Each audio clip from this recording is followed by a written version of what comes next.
We're going to bring you a live update as soon as we get it.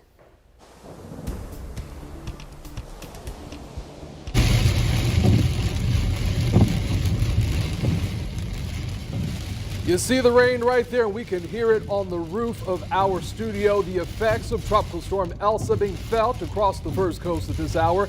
Heavy rain continues to fall. This video that you're taking a look at, this is over in the Macclenny area.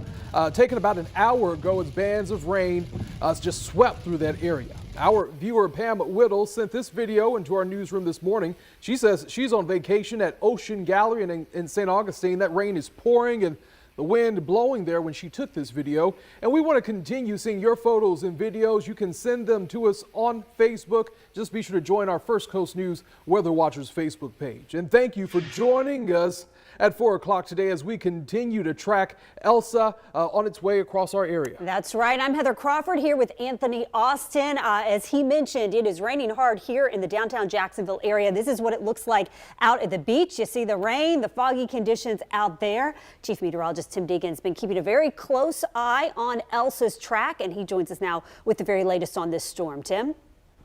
Thank you, Heather and Anthony. So here is Elsa inland now, just northwest of Live Oak, that's northwest of Lake City, continuing to weaken. But let's deal with what we have, because we feel very confident Elsa will continue to weaken and head away from us. But it's over the next couple of hours that some of the worst of the weather will hit some areas, and then conditions will be improving. I just showed you where flood warnings are in effect. Many of us are under flood warnings because of the heavy rains we've had. No flash flood warnings. Flash flood warning goes out when we see life-threatening imminent flooding. The flood warning is more of a slowly developing event. We'll talk about why that's significant for the next several hours. And then this is where the tornado watch is in effect until 8 p.m. tonight. What will happen is, as the bad weather goes from south to north, we'll shave off these counties as we go through the evening hours. So those are the watches and the warnings. This is what's actually happening. I'm sure it doesn't take me to tell you this is the core of Elsa. Elsa making the motion off to the north and the northeast. But then as Elsa does that, we continue to be on the right side. So the flow around Elsa pulling that moisture up from the Gulf of Mexico,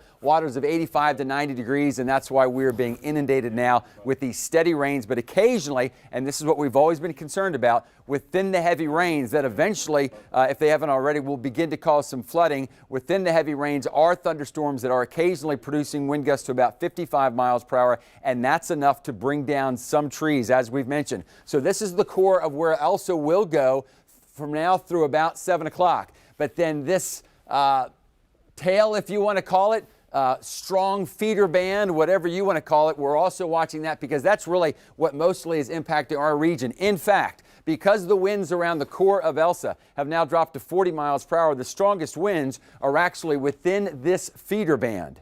We're going to talk more about these storms, where they're headed, where the strongest will be. For now, we're going to go over to Michaela.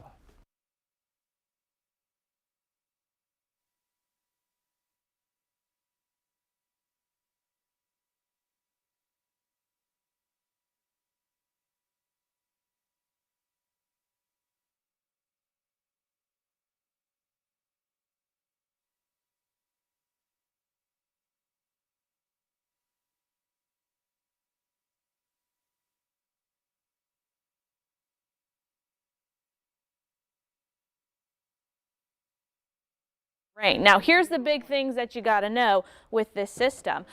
We could be seeing some of these bigger things coming through after the main impacts will be felt after sunset later through for tonight. Now, for you guys trying to plan your next 7 days, here's what that 7-day looks like. I know we haven't really been able to show some of those forecast graphics for the last couple of days. So tomorrow looks like we'll make it into the 90s, and we're going to see a little bit more sunshine, and notice those rain chances taper off as we head towards Friday. About a 20% chance in there. And then as we continue into the weekend, yes, showers will continue to be possible, but it does look like we'll see some sunshine in that mix. Heading into next week, more sunshine in your forecast and temperatures on their way up, feeling a little bit more like summertime. All right, thank you, Michaela. We do want to apologize. We know that her microphone was not working for the first half of that, so you may have missed of what she was saying, but of course we'll be sure to recap that all for you here on First Coast News. And we want to see your pictures and video if you can share them with us safely. Yeah, because of you, a bigger story can be told from where you live. So it's really easy to share your pictures and videos. Download the First Coast News app, text app, APP to 904-633-2402. Then when you're on our homepage, click on the Near Me tab. It's on the lower right corner of the screen, and you can safely upload your pictures and video for everyone to see. And as we continue to take a look at Elsa, here's an update on power outages in the counties across our coverage area. Right now, approximately 5,000 homes have reported power outages across Northeast Florida and Southeast Georgia. That includes Alachua County reporting a little over 1,200, Baker County reporting more than 1,500, Bradford County about 90 outages, Clay County reporting over 50, and Columbia County reporting close to 1,600. The storm is over our area, and you can expect wet and windy weather throughout the day. And we just got an update from JEA. Due to Tropical Storm Elsa, JEA has suspended power disconnections through Thursday, tomorrow, July the 8th. They will, however, resume on Friday morning, July 9th. And right now, we want to go to our Robert Bradfield, who is joining us live tonight in Brunswick. Robert, what are you seeing there in Georgia? Well, good afternoon, Anthony. We can tell you here that the rain and wind really picked up around 3 o'clock today, really like a light switch. There was not a lot of wind or rain from what we saw this afternoon, but then at 3 o'clock it hit, and right now it's really pelting us pretty hard. Take a look at where we are at right now. Thankfully, though, there is not anybody on this pier where we are located, and the emergency manager said that's a good thing because he wants people to heed the warnings. And take a look at the water that we are seeing right now. This water is really ripping. It is moving here in Glenn County, and it is also a concern for the possibility, according to the emergency management director, of rip currents. And of course, we probably don't need to tell you, but we are reminding you. He says no one should be in the water with these conditions. Listen. It's the backside of being in a paradise area. You have the warm, wonderful beaches, but at the same time, when it comes to storm season, they do become dangerous with rip tides, and we have to be very cautious of that. We monitor that at great lengths every few hours, making sure that we know what's going on within our currents and our system. Well, it really is a give and take. On most days you have fantastic views, and then during hurricane season, the elements like this. Now, we also want to tell you that right now there is not an emergency declaration declared for Glenn County because the emergency manager director, the person you just heard from, says conditions right now do not warrant that declaration. He also tells me he does expect conditions like this at least through 8 o'clock, with some wet conditions even continuing through the 11 o'clock hour. We will be here for you with all of it here in Glenn County, but right now some strong wind and more rain is what we are seeing here. We're live in Glenn County. Robert Bradfield, First Coast News, on your side. All right, try and stay dry out there. Thank you, Robert. Now to Columbia County. The National Weather Service confirmed that an EF0 tornado touched down south of Lake City this morning. It brought a tree down on a house with a mother and her 4 children inside. Good news is no one was hurt. It looked like literally what you see off of the movie. It was scary. I shut the door and went back inside, got all the kids. I took them to the pantry because there was no windows in there. I didn't want the kids to get hurt, so that was my main concern.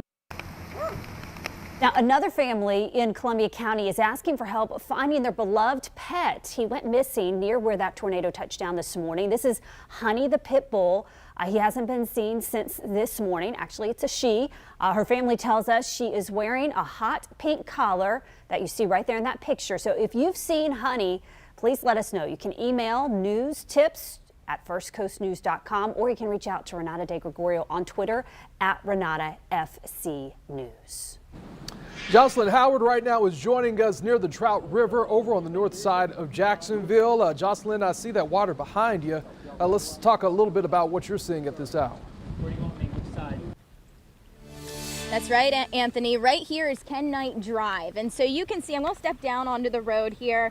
This is about where we're seeing the water, about up to my ankles right now. But You know, this isn't what they have dealt with in the past. Think back to 2017. That's when Irma devastated this area with about 3 feet of water up to the doors. A lot of people still recovering from Irma in this area. So this has a lot of people on edge, even if we're not expected to see any crazy type of conditions out here. But we talked to one man who said that he has lived here all his life, loved living here, but now it's getting a little too hard with the flooding. You gotta have a trophy to live out here, a trophy. I can't sleep at night. It's an alligator in the back of my yard. There you go. You heard it right there, an alligator in the back of his yard. But let me just show you right here. As this car goes by, it's where you can kind of see how deep the water is as you go further in there. But that man, he said an alligator in his yard. And that, you know, is pretty crazy. From Irma, those waters push the wildlife up to those homes. So obviously they're hoping that doesn't happen here. We are not seeing those type of conditions here, but we will keep you updated on the water levels as the evening goes on. I'm Jocelyn Howard from Ken Knight Drive, First Coast News on your side. Thank you, Jocelyn. And that's the Ribault River there that flows off of the Trout River. She's over there on Ken Knight Drive. Well, we're going to take a quick break. We'll have more coverage of Tropical Storm Elsa coming up in just a moment.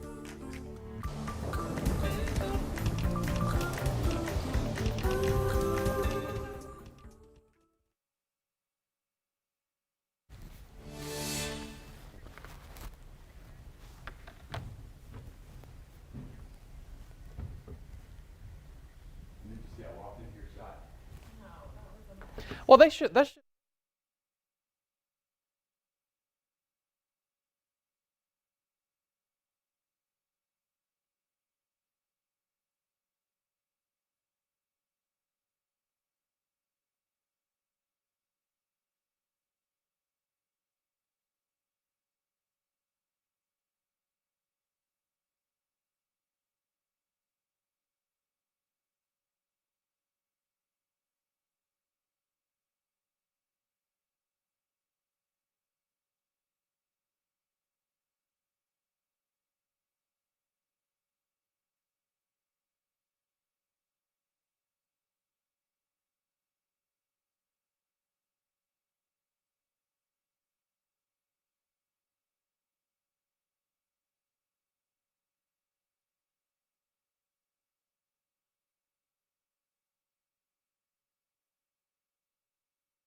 Yep.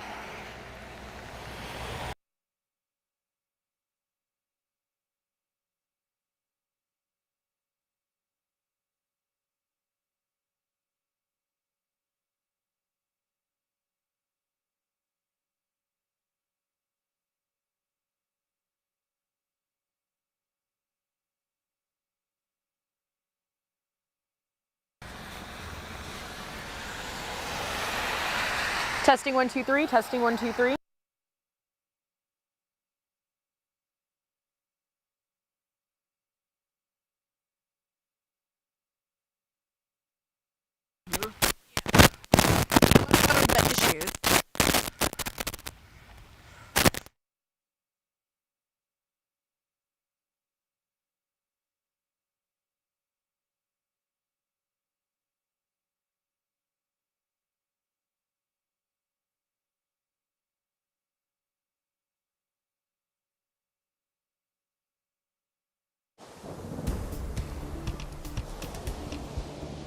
Crews spread out across the First Coast tracking Elsa for us this afternoon. Kaylee Tracy joins us from Macclenny with a look at the conditions there. Kaylee?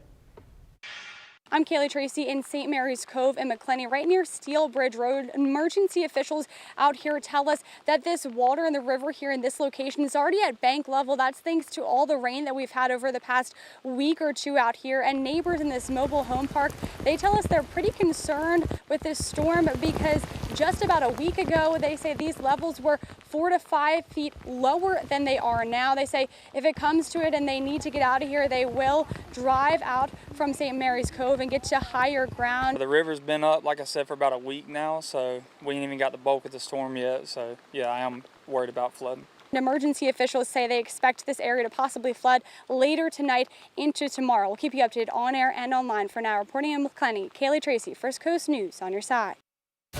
Thank you, Kaylee. We want to update you now on that breaking news we told you about at the top of the hour. Jacksonville fire and rescue crews are on the scene right now of a crash that we understand is deadly. This happened after a tree fell onto a car.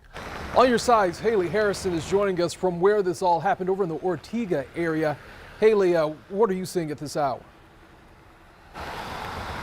Well, Anthony, Heather, we're here, like you said, on Roosevelt Boulevard and Yacht Club Road, where, as you can see, a car is severely smashed. Now, Jacksonville Fire and Rescue tells us it's from a tree falling and that there was a second car involved. They also just confirmed at least one person died, but have not yet released how many people were involved. The sheriff's office has also responded to the scene. As you can see, they're blocking off the northbound lanes of Roosevelt now, so emergency crews can work in the area. And it is a pretty consistent rainfall here in Ortega, but we'll be here on the scene waiting for more information from Fire Rescue or JSO. So stick with First Coast News on air and online for the very latest. Live in Ortega, I'm Haley Harrison, First Coast News, on your side. Now, your most accurate forecast from the First Coast News weather team, sponsored by AC Designs. Okay, we're going to pretty much talk about what the weather that we expect just for about the next hour. First of all, we get a clue here. This is Elsa's close-up look. This is an infrared satellite picture. And basically, the more brilliant the colors there, the darker the colors, that's where the higher cloud tops are, and that just means the stronger part of the storm. And can you see here, we're beginning to make a transition. So this is the core, but notice how, except for a small area there, that these darker colors are decreasing. That's a sign of the winds dropping. So although the core of the tropical storm is going like this, and we're going to watch it closely for those of you, especially up toward the Okefenokee, this portion of the storm, where it's still closer to the moisture coming in from the Gulf of Mexico and now the Atlantic, can you see how this is becoming dominant? And this is over us. And this is the backside, so to speak, of the storm. So once this gets through, conditions will improve. But for now, many of us dealing with the heaviest rains and the potentially strongest winds we've had during this whole process. So we've talked about the flood warnings and the tornado watch. The easiest thing to say, all of us will continue with rain with occasionally vigorous thunderstorms and winds gusting to 55 miles per hour during the next couple of hours. However, we can zoom in. I think you can see the intense colors here. There goes the core of Elsa. But now this is what we're spending more time with. Here is the backside, but the storms are continuing to develop where the southeast winds meet the southwest winds. Okay, so we're zooming in here. We can see some pretty strong developing thunderstorms through Baker, Union, and Bradford, and then right along the St. Johns River into Duval County. See where these are meeting here? This is going to create some of the strongest storms over the next hour or so. So we're going to watch very closely both the intensity of the rain and the highest risk of winds gusting to 55 miles per hour and isolated tornadoes will be with this cell working up through Duval and Nassau County and Bradford and Nassau and St. Johns. So there's a lot going on, folks. We're going to take a break and we'll be right back.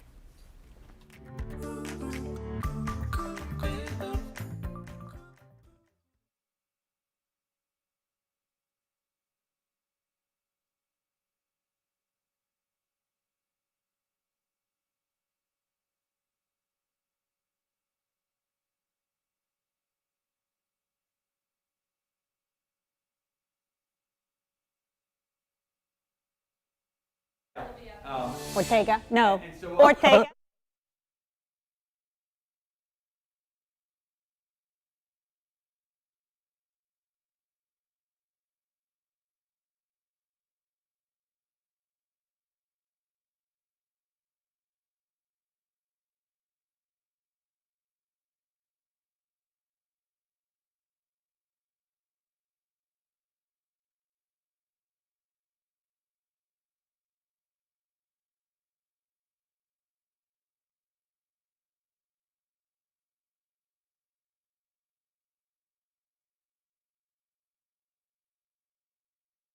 My text was for the last one. No, just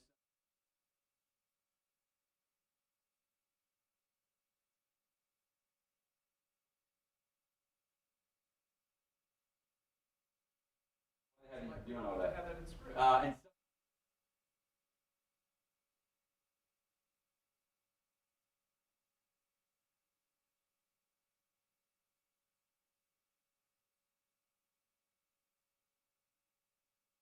2, 3. Can they hear me? You got her? Yeah, we got you. Okay. And this will all be at the wall. Yeah.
Right now, we have 3 things you need to know about Tropical Storm Elsa.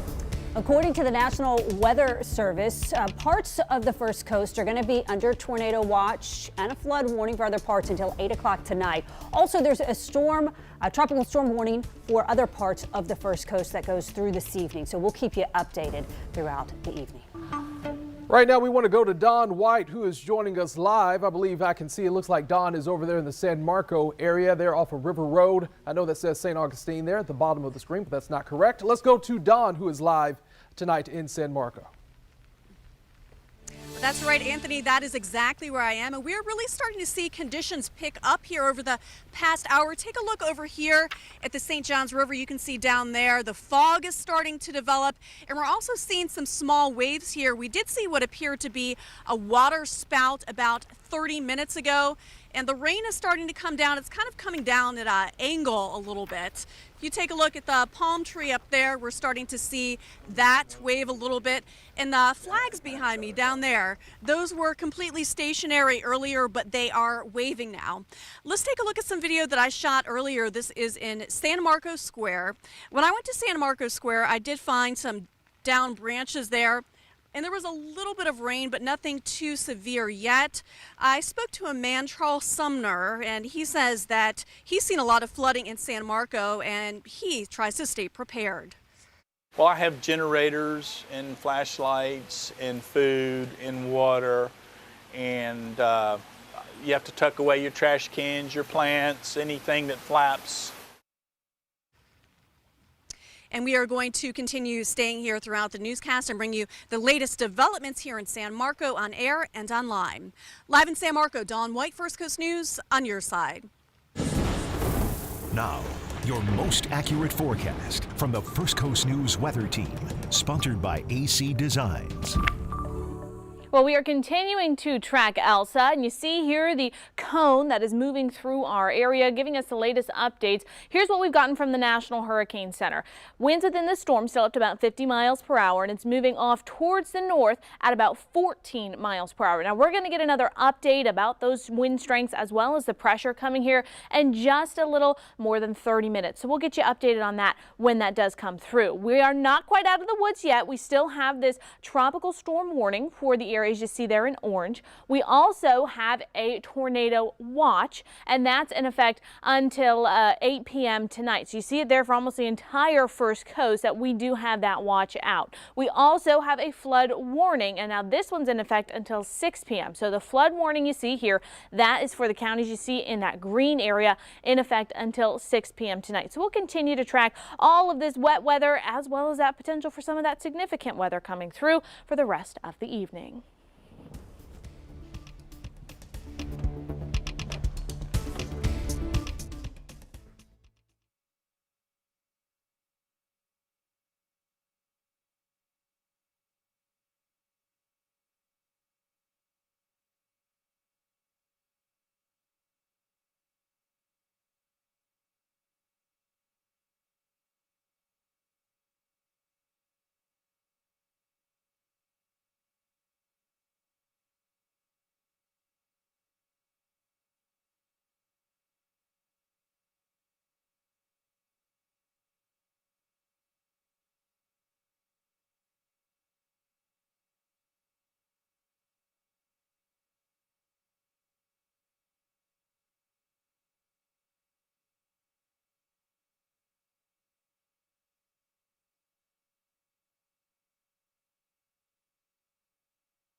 actually barely raining right now, hey? Doing a mic check 1 2.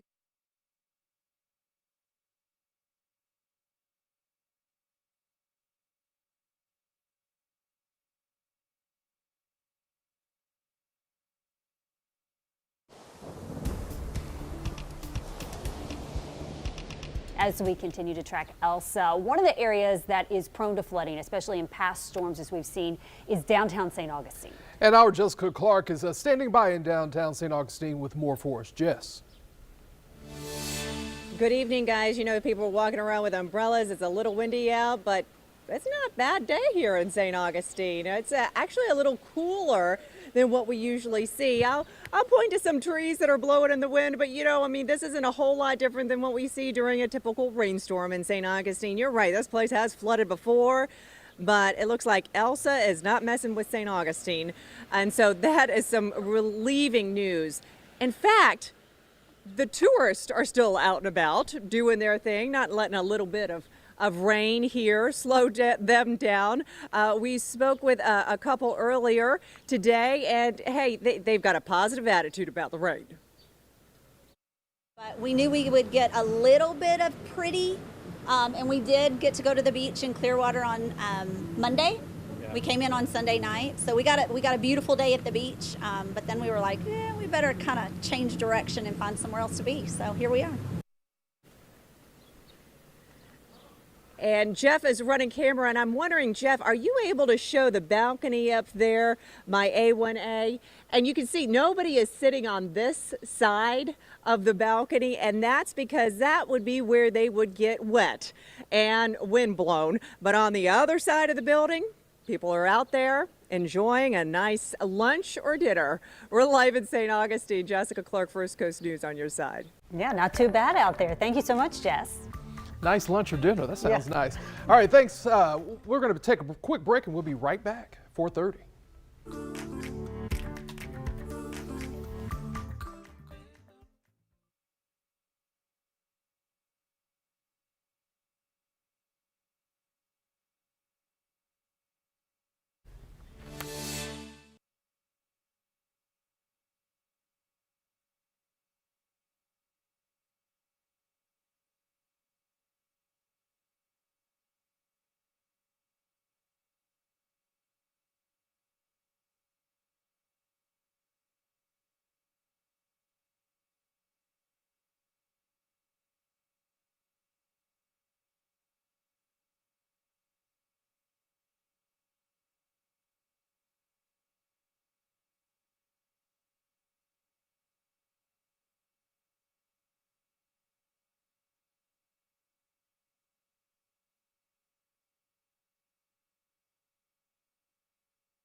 Thank you for staying with us as we continue to track Elsa, which is here across our area. That's right. I'm Heather Crawford here with Anthony Austin. So here's what you need to know right now. At this hour, we are continuing to track Tropical Storm Elsa. And so here are 3 important things to fill you in on right now. Right now, we're taking a look at power outages in the counties across our coverage area. And about 5,000 homes are reportedly without power across Northeast Florida and Southeast Georgia. That includes Alachua County, Baker County, Bradford, Clay, and Columbia counties.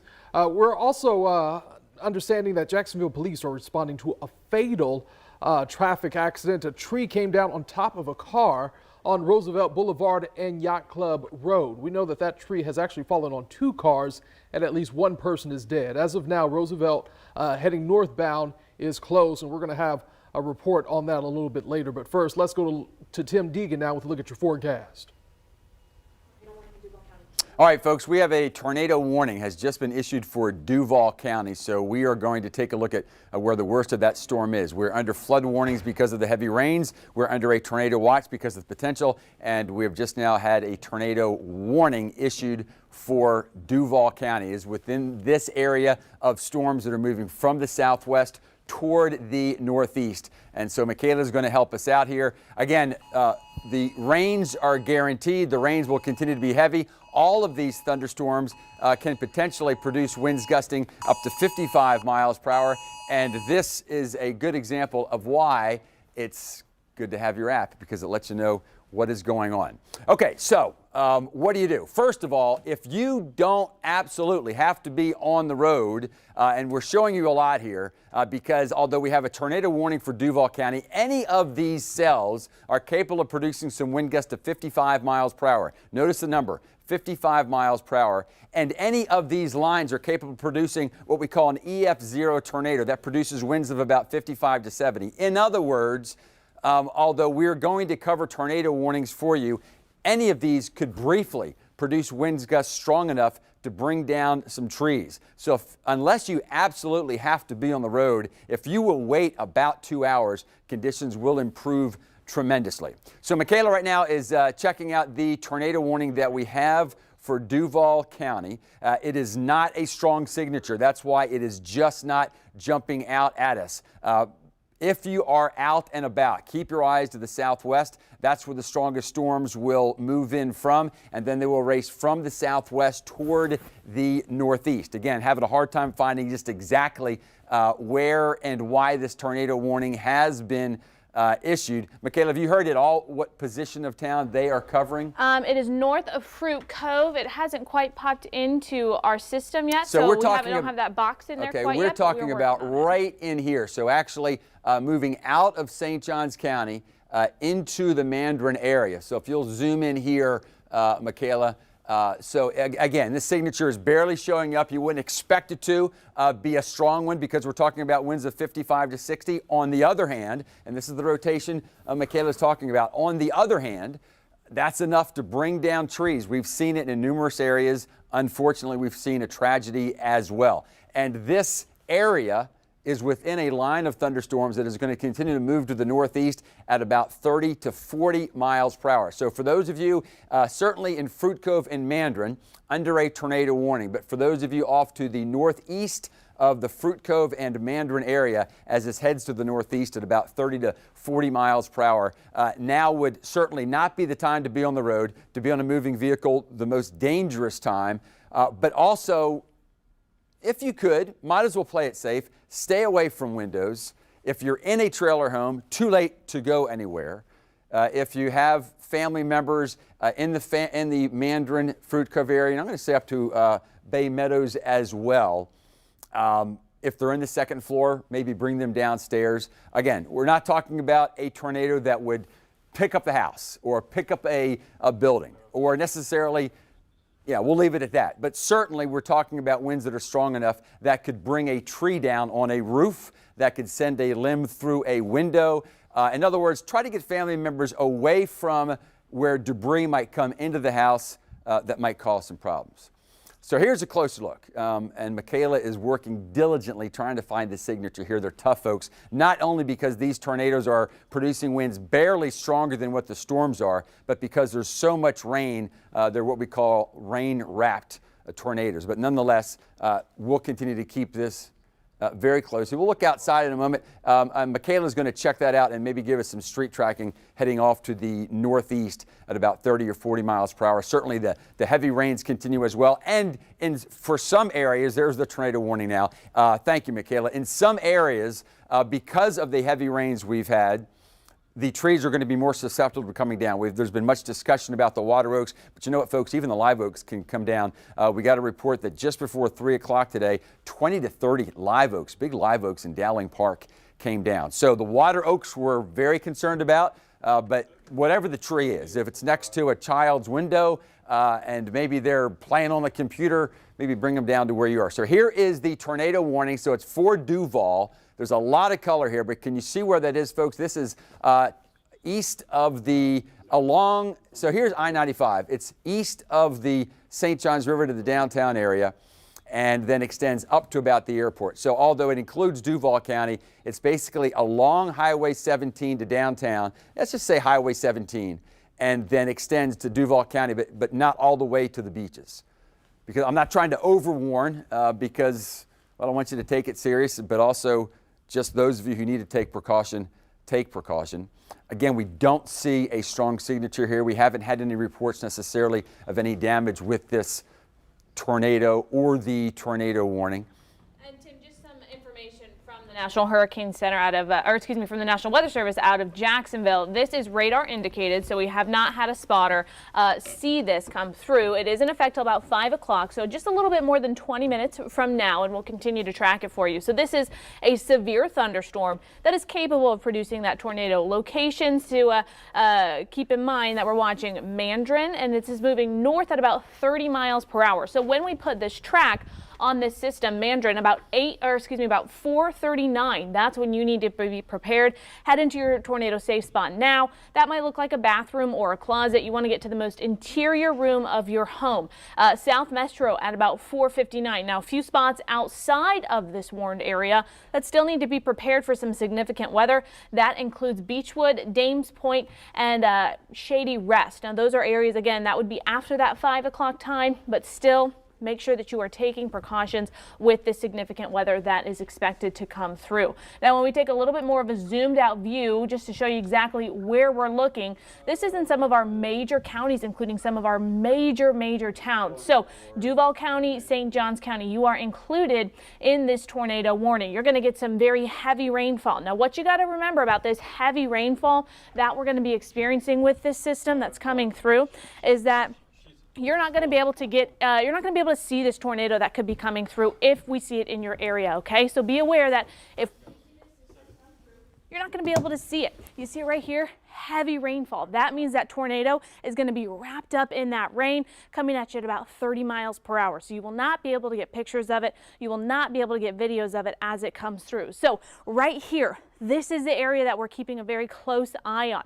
The red right there, heaviest rainfall that we're seeing with this system. Not seeing a whole lot of lightning or hearing much thunder with this tornado warning that we're watching. So with this system, keep in mind, it's not going to be a very noisy one as far as the thunder and lightning go, but it is going to be a little bit on the noisy side with the heavy rainfall that we're going to be seeing. So we're going to give you a couple names that we're keeping a close eye on. This is just a track of some of those areas that we're keeping a close eye on. Now, I know that our banner, that one right there, is covering a little bit of those names, but just keep in mind that if you see any of your town names right here on this list, you need to be in your tornado safe spot immediately. So these are systems that could be seeing, these are areas that could be seeing the system coming through over the next about 15 minutes or so. Now, if you're just joining us, we do have a tornado warning in effect for Duval County and St. Johns County until 5 o'clock tonight. You're not going to see the system as it comes through. Can't emphasize that enough. This potentially tornadic system is going to be wrapped up in rain, so you won't be able to see it coming through. This is moving off towards the northeast up to about 30 miles per hour. So it's not our fastest moving system, but it still is moving at a relatively good pace. Think about, I know when we just give out names or numbers, it might be hard to kind of think about that. Think about 30 miles per hour when you're driving down the street. That's usually some of those neighborhood speed limits. So 30 miles per hour is how quickly this is moving through. Now, Tim's popping up some new data here, and he's going to chat about that, what we're looking at right now. Okay, thanks, Michaela. So what we've done, folks, because there's just so much color there, we've gone to what's called the vertical integrated liquid. And all that does is allows us to take out some of the noise and find out where the tallest column of the cell is. And again, this cell is moving rapidly off to the northeast at about 20 to 30 miles per hour. So here's a few areas in which this cell that Doppler indicated there could be a tornado.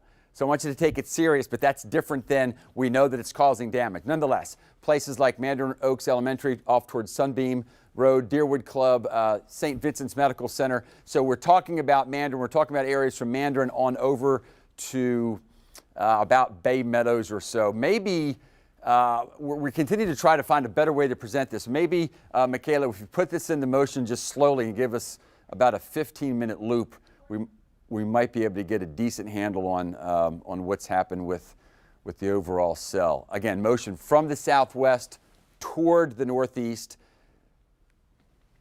And yeah, we just don't see a better signature than this. In fact, I wouldn't be surprised if this cell is not necessarily any worse here, folks, than it is in expanded areas of Mandarin and Bay Meadows. So maybe, Michaela, we can just expand this overall picture. I think it's, at the very least, this just says it's a good idea if you don't have to be on the road for the next hour or so, especially in eastern Duval County. Well, you can see the picture here, and you probably know it if you look out the window. And again, we use the term fog, but what you see there actually is the reduced visibilities just plain because the rain is so heavy. The more reduced the visibilities, the heavier the rain is. Once it gets down to about a quarter of a mile, which is what we're seeing there, that's rain coming down at about 1 to 2 inches per hour, maybe more so. So if we could show Michaela for a moment without the radar, and then we'll go back to the radar because okay, so here's officially, since we're officially under a tornado warning and we're focused on that, I just wanted to show you, there it is, till 5 p.m., and this is the portion of Duval. So originally it was radar indicated here. You can tell we're having a hard time finding exactly where that rotation is. So by now, as we are at 4:45, those of you farther off to the north in Mandarin, getting up towards San Jose, getting up towards Southside, and eventually, I think all the way from Sandalwood over to about Regency, and then even for those of you toward the downtown area. So yeah, this is great, Michaela. I think this is just as good as having the radar. So let's talk about a few neighborhoods that within the next 10 to 15 minutes, the cell is going to come through, and even if we can't officially say, okay, that's a tornado, it certainly is capable of winds of 55 miles per hour. So we'll just work through it. So through downtown and the Springfield area, and then we'll extend eastward across the river. We're talking about Arlington, the JU region, and then farther off to the east. I just want to cover, Michaela, all the different neighborhoods that really this is the time and the place to just to stay inside and stay away from windows and stay away from the possibility of debris from this particular cell. I think at this point, Michaela, let's just expand the picture and hop around the different areas of northeast Florida and southeastern Georgia. We've done the best we can with the fact that this is where the tornado warning is. Eventually, this cell will also be racing up through areas like the Danes Point Bridge. Speaking of bridges, even if you have to drive, if you can choose where not to drive on, I think it makes sense. The higher bridges right now, certainly the Hart, the Matthews, and the Danes Point Bridge, if you have to drive, but if you cannot go on those bridges, you can see why they would be the bridges of choice not to be on. The Acosta, for that matter, as well. So again, here, that's a great picture. Thank you, Michaela. Here is the picture of Elsa. As we mentioned, as Elsa weakens, although yes, that's the center of the tropical storm. Remember, tropical storm winds are 40 miles per hour or more, and because the winds are now down to about 40, the strongest portions of Elsa are actually what we call the feeder bands, which are working through the region right now. And the reason they become stronger is because the winds are out of the southeast, the warm Atlantic. They're out of the southwest, the warm Gulf of Mexico. More warmth, more energy. And where those winds are meeting, there it is right there. Okay, great. Too bad it's there, but Michaela's done a fantastic job of noting where this is. Now, this radar, again, you really want to project northward, because this is close to live, but more than likely this rotation is heading off toward the north. So we're talking about right on San Jose Boulevard. So now it's moved from Mandarin, from Fruit Cove into the Mandarin area, working up San Jose. So anybody from in the San Jose area up through San Marco and then up through the immediate south side, and this reinforces the idea that over the next 10 to 15 minutes, you do not want to be going over any of the bridges, but you certainly don't want to be going over the Hart or the Matthews Bridge. So that's a pretty significant signature, and that is what we're going to be locked into. Thanks, Michaela. Let's move off to the north and northeast, wrapping into Elsa, so to speak. And so here's a few other areas. So we talked about San Jose, South Metro. That's talking about the immediate south side. Talleyrand, so notice that includes spots on the other side of the river. And then on the other side of the Hart Bridge and the Matthews Bridge, and then all the way up to Danes Point, and then San Mateo, of course, which is then on the other side, which is the immediate north side, on the other side of Heckscher Drive. It looks like Michaela is trying to get my attention. Tim, do we need to talk to our staff here in the building? Our building is under that tornado warning, so if our people within our building are listening, make sure that you are taking the proper precautions right now. Exactly. So you want to stay away from windows and the potential for debris. And this might even move, Michaela, even off to the north and the northwest, trying to wrap in toward Elsa. Certainly, with this type of signature, at least at that point, that would be strong enough to bring down some trees. We don't have any reports, but certainly for those of you in the Mandarin area, if you are observing trees coming down, you could let us know and we could warn others as well to see just how severe this is. If we could take that out for a second, maybe Michaela, and zoom in a little bit more to see if that signature is still just as strong. And that's still a pretty strong signature, no doubt about it.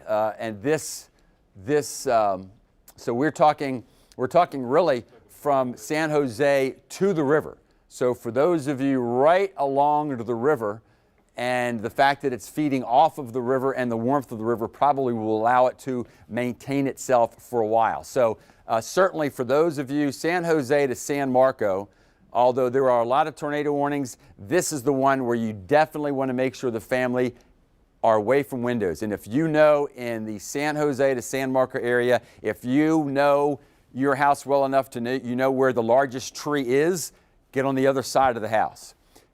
This is, for those of you in San Jose and San Marco in the immediate south side, this is the time where please don't get in the vehicle. The most dangerous place to be is a moving vehicle with a signature event like this. We're talking about easily winds gusting 55 to 60, but this particular event might actually be producing winds higher than that, up to maybe 80 or 90 miles per hour, possibly higher. Okay, we've got an update there. If we can zoom in, is the signature not as strong, Michaela, or is it simply the traffic over? So the signature is not quite as strong, but still it is still there. So this tornado warning is certainly valid.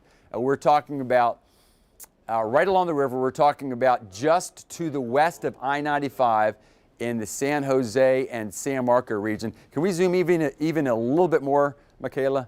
And maybe we can name some of these roads as it continues to work toward the north, right along Phillips Highway. So for those of you near Phillips Highway, between Phillips Highway and the river, that's where this tornado is showing up on Doppler as it continues to work to the north. We're hopping around trying to show some visual presentations, and there you see a radar presentation of all that is going on. Still, the tornado warning extends till 5 o'clock. You want to hop in, Michaela? Sure. Break. Okay, so yes, we're continuing to track the system, and if you are just joining with us, here's the latest information. This is still that tornado warning. It is in effect until 5 o'clock. Right now it's for Duval County. We were with St. Johns County, and now it has the bottom of that system has been cut off, and now it's just for Duval County. Now let's get a closer look. We always talk about our velocities. This is where we can see the potential rotation with this system, and we do have a defined couplet. Remember, when we talk about a couplet, that's where the red and the green colors are wound tightly together. So green and red. Green, go. That means those winds are going towards the radar. Red, receding. Red is moving away from the radar. So here is this system we're watching, and let's get a track of the system. So you see here areas that need to be aware. That includes South Metro. By about 5 o'clock, you could be seeing the impacts from this storm system. Jacksonville by about 5 as well. Damesport. You all need to be prepared and move in to your tornado safe spot as this system is making its way towards you. So here we are with satellite and radar. Heavy heavy rainfall. I can't stress this enough. You will not be able to see this system coming. It will be wrapped up in that rain. You can see those reds, yellows, oranges. That's where we're seeing the heaviest rainfall with this system. So you're not going to be able to see this tornado coming if it is a valid tornado. Right now, we are still just radar indicated. We haven't had any of our spotters come through to see if this is a valid tornado. But right now, we do have enough radar indication to say that, yeah, we could potentially be seeing some rotation from this system. Now, a broader view of the entire First Coast, a lot of rainfall coming through. And of course, this is coming through with Elsa. So we have those big old rain bands dropping heavy rainfall, and some areas have been seeing some of that flooding. We are under that flood warning until 6 p.m. So about another hour from now. So not only do we have a tornado warning right now, we have a flood warning. We still have the tornado warning in effect till 8 o'clock. So some of us have seen the heaviest rainfall, but still be aware that Elsa is not done with the First Coast yet. We are still seeing that significant and severe weather coming through. So again, we're watching this one tornado warning. It is in effect for Duval County until 5 p.m. We haven't gotten any new indications that this could be extended, but since we did have that defined couplet, that defined area where we could see some rotation, I wouldn't be surprised if this does get extended for a little while longer. So we'll continue to track it right now, but you can see heavy rainfall across the entire First Coast is coming through. And I'm going to pull through with our velocities and show you again where that couplet is. Let's see if we can get a better idea of where that rotation is across the First Coast. Now, a closer look. Remember, we're looking for the red and the green. So it looks like it's passing over Jacksonville as we speak, potentially heading straight towards our building right now. It looks like we are seeing some of that rotation right about there. That's the yeah, that's where I would be seeing some of that rotation, where that red and yellow color is coming through right now through downtown Jacksonville.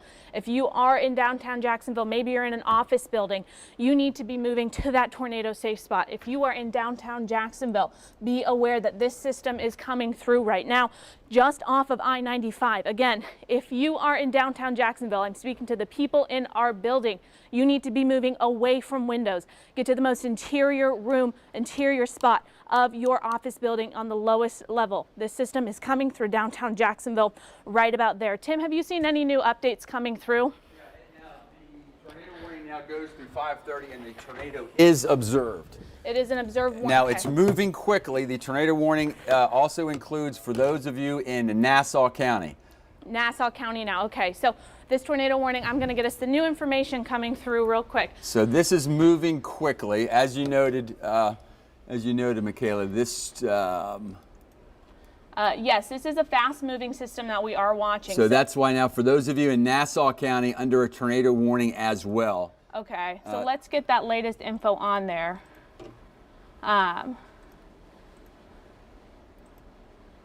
Okay, so here it is. Now we have two of them. So we have that one warning you see there, and that's in effect until 5 o'clock.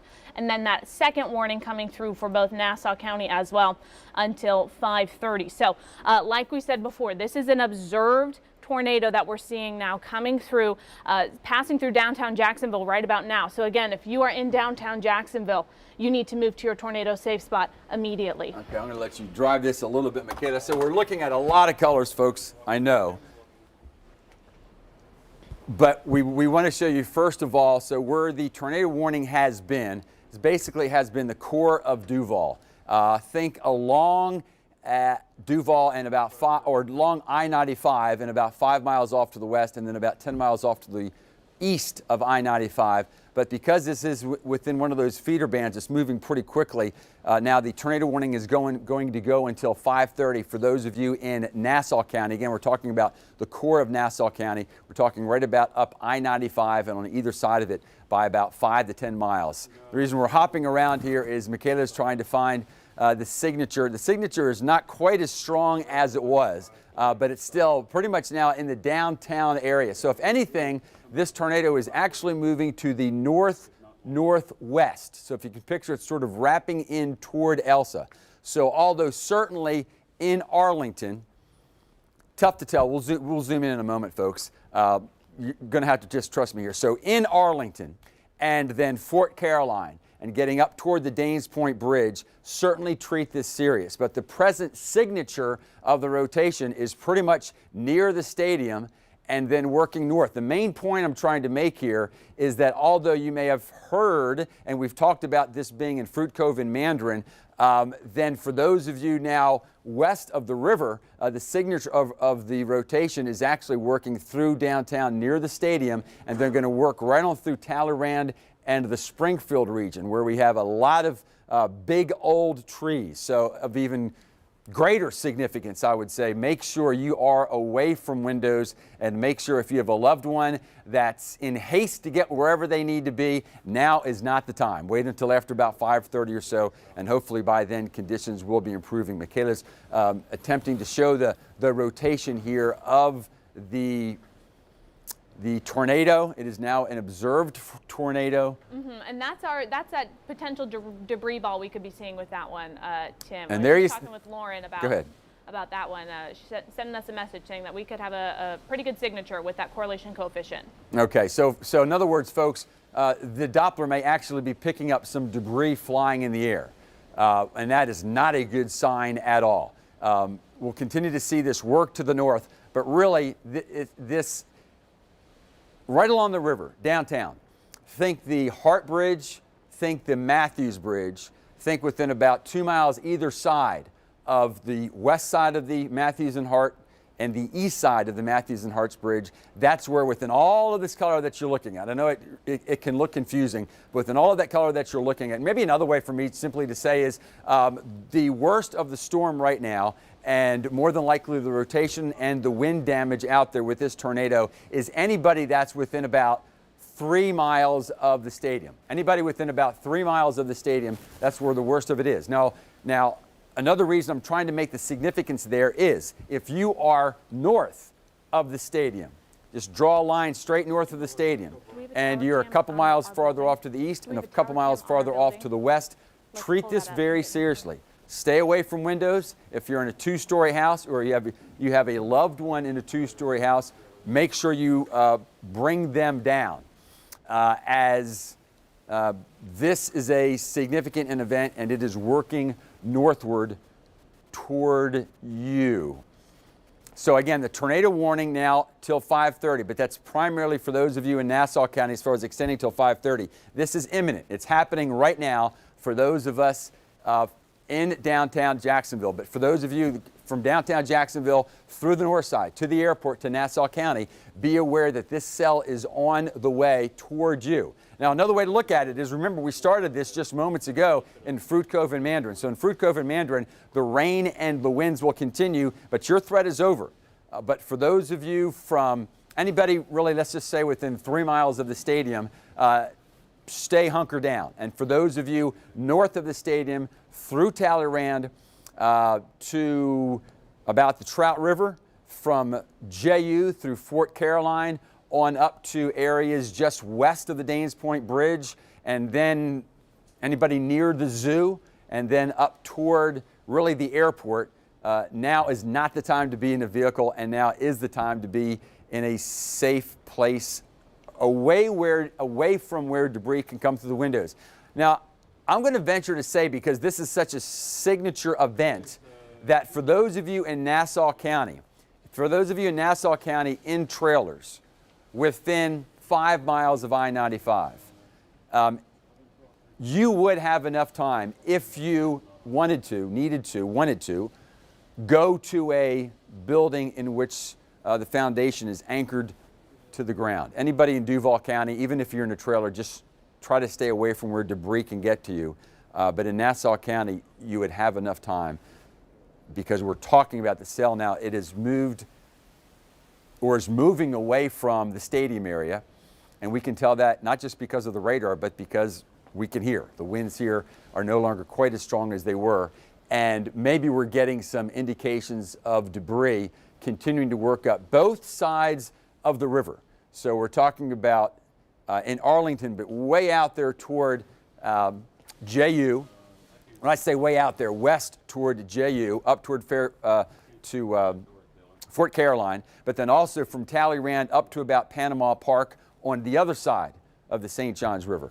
And really, just think I-95 at this point. Think from downtown Jacksonville to the Trout River on I-95, and if you're on 3 miles either side of it, treat it as the tornado. If it isn't impacting you now, you're going to be close enough to where it will be impacting you. And then there's the rain. So these rains that are coming down on top of the rains we've had, without even looking at it, I'm sure Hogan's Creek is flooding, McCoy Creek area is flooding.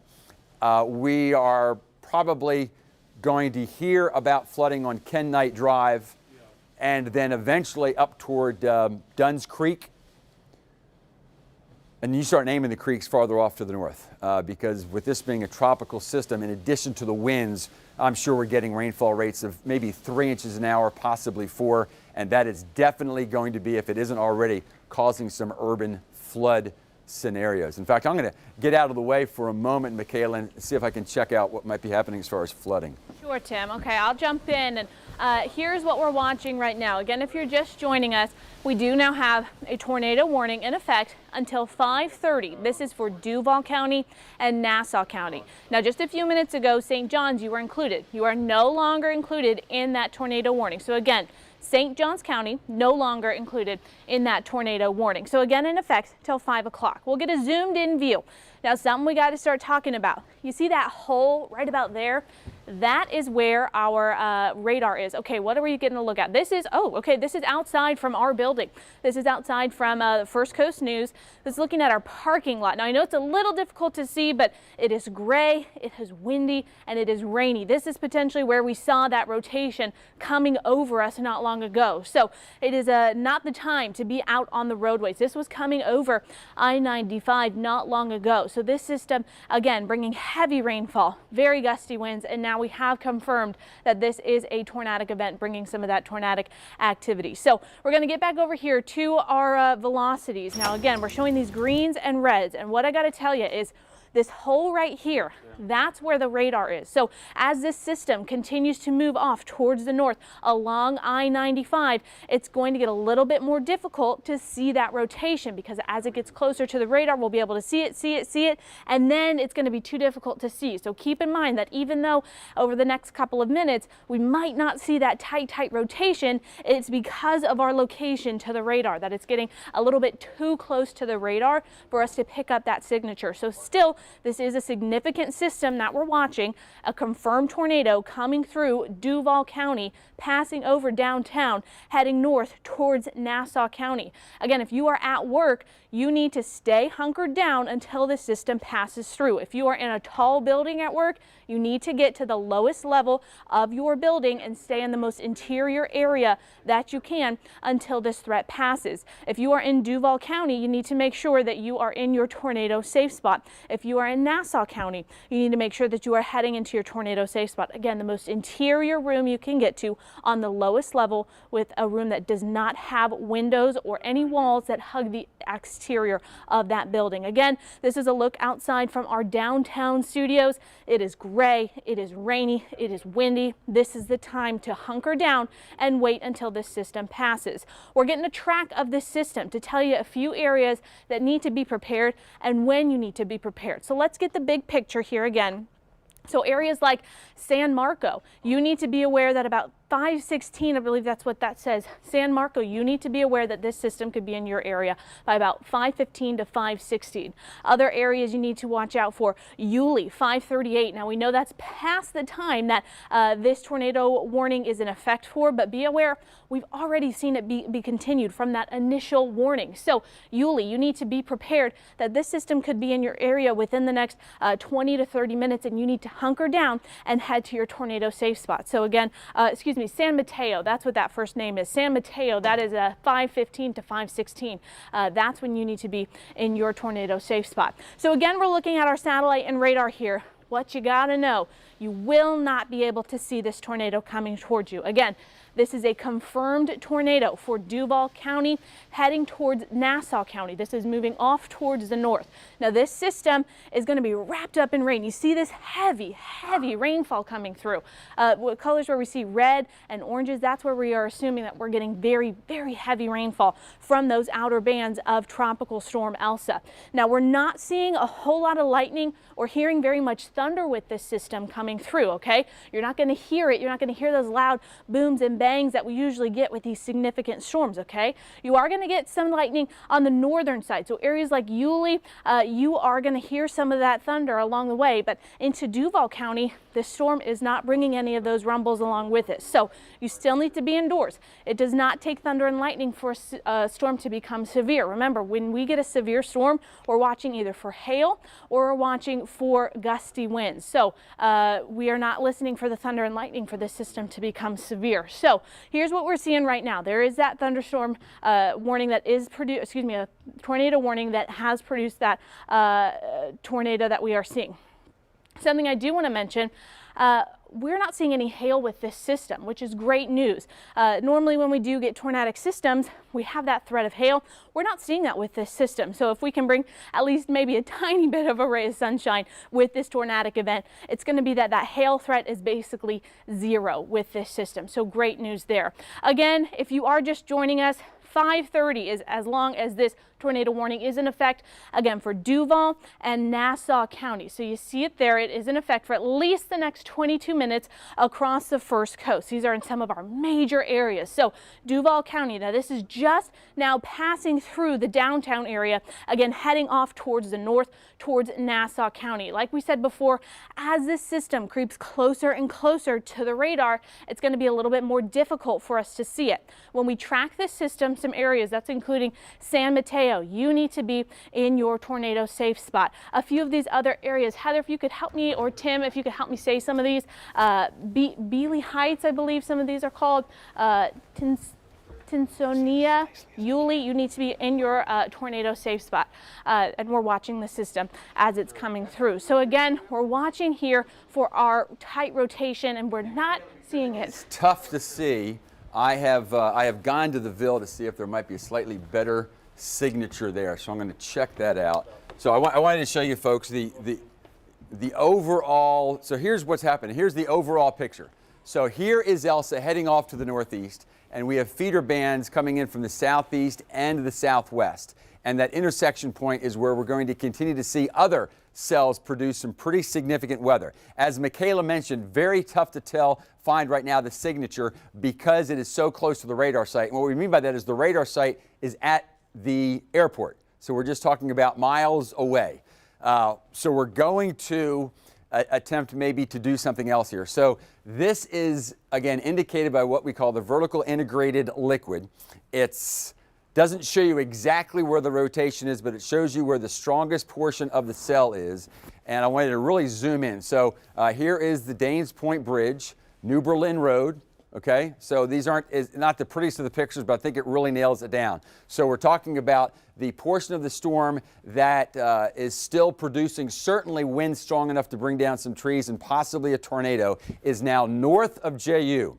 It is northeast of the stadium. It is right about over the zoo. Think the Danes Point Bridge and then just west of the Danes Point Bridge. Now what I'm going to do is project northward through neighborhoods, and we're just talking about a mile-wide area here, or maybe 1 to 2 miles, where at least we know the worst of the storm is, and within that storm, there will be some wind damage. So if nothing else, these are areas you do not want to be driving into, and these are areas where if maybe you don't always treat this one serious as far as making sure you and your loved ones are away from debris. So here's 95 and Highway 17, right? Main Street going up 17.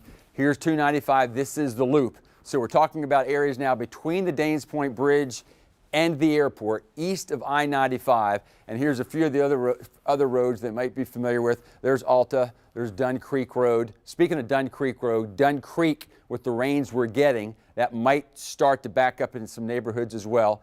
Here's New Berlin Road. Here's Pulaski. So these are familiar roads, certainly for those of you folks on the north side east of I-95. Now we're going to work a little farther off to the north, really gets rural here, but we all know of the parks and the market here, and here's I-95, and now we're going to head in toward Nassau County. So again, for Nassau County, you still have about 10 minutes or so before the worst of the storm makes it to you, but notice we're still talking about areas east of I-95 and then getting up into, and eventually we're going to get up here, there's Yulee. And we're not saying the storm's going to, this potential storm, the worst part of the storm is going to make it all the way up to heading on toward A1A there and 200. But for everybody there from, I think, north of JU to Yulee, that's where we want to be watching. Now, the clearing skies will be coming in from the west, but it is this storm that is now in Jacksonville's north side and continuing to work to the north that we want to keep a close watch on. I don't see any new information on the tornado, Michaela, which is actually some pretty good news. Yes, Tim. Sometimes what we say is no news is good news. So we haven't seen anything come in as far as damage reports or anything of the sort. So what we're seeing right now, again, is that tornado warning in effect until 5:30 for Duval and Nassau County. Now, like Tim was just telling us as we're walking through this system, it is heading off towards the north, heading towards Nassau County. Now, we were talking about before that this system, it's going to be difficult to see some of this rotation as we get closer to the radar. So let's kind of talk about that and what that exactly means for us and for this event. So here again, this is what we're watching. This is Jacksonville. Here we are, Duval County right there. There's this warning in effect till 5:30, so about another 17 more minutes. Here's what's kind of hard about seeing this system. This right here, that's the radar. It's sweeping through those storms and picking up those velocities for us. That's the red and the green colors there. And as this system gets closer and closer to the radar, it's going to be difficult to see this rotation that we are associating with that tornado with this area. So again, as right now we're not seeing that tight rotation, but please be aware that there is still rotation out there. This is still a confirmed tornado. Duval, Nassau County, take this one seriously. Head into your tornado safe spot immediately. You need to get inside, get to the most interior room of your home, or if you are at work, you need to get to the lowest level of your building and get to the most interior area. Stay away from those windows, stay away from doors, get inside. We're looking outside from, I believe it's, downtown Jacksonville. Very cloudy out there, lots of rain. You can see it there on our camera. Not the time to be out on the roadways either. Even if you are not within this storm system, we are still seeing heavy rainfall. If you see it here on our satellite and radar, that it is dumping rain across Duval County and heading into Nassau. This is over some of our major interstates.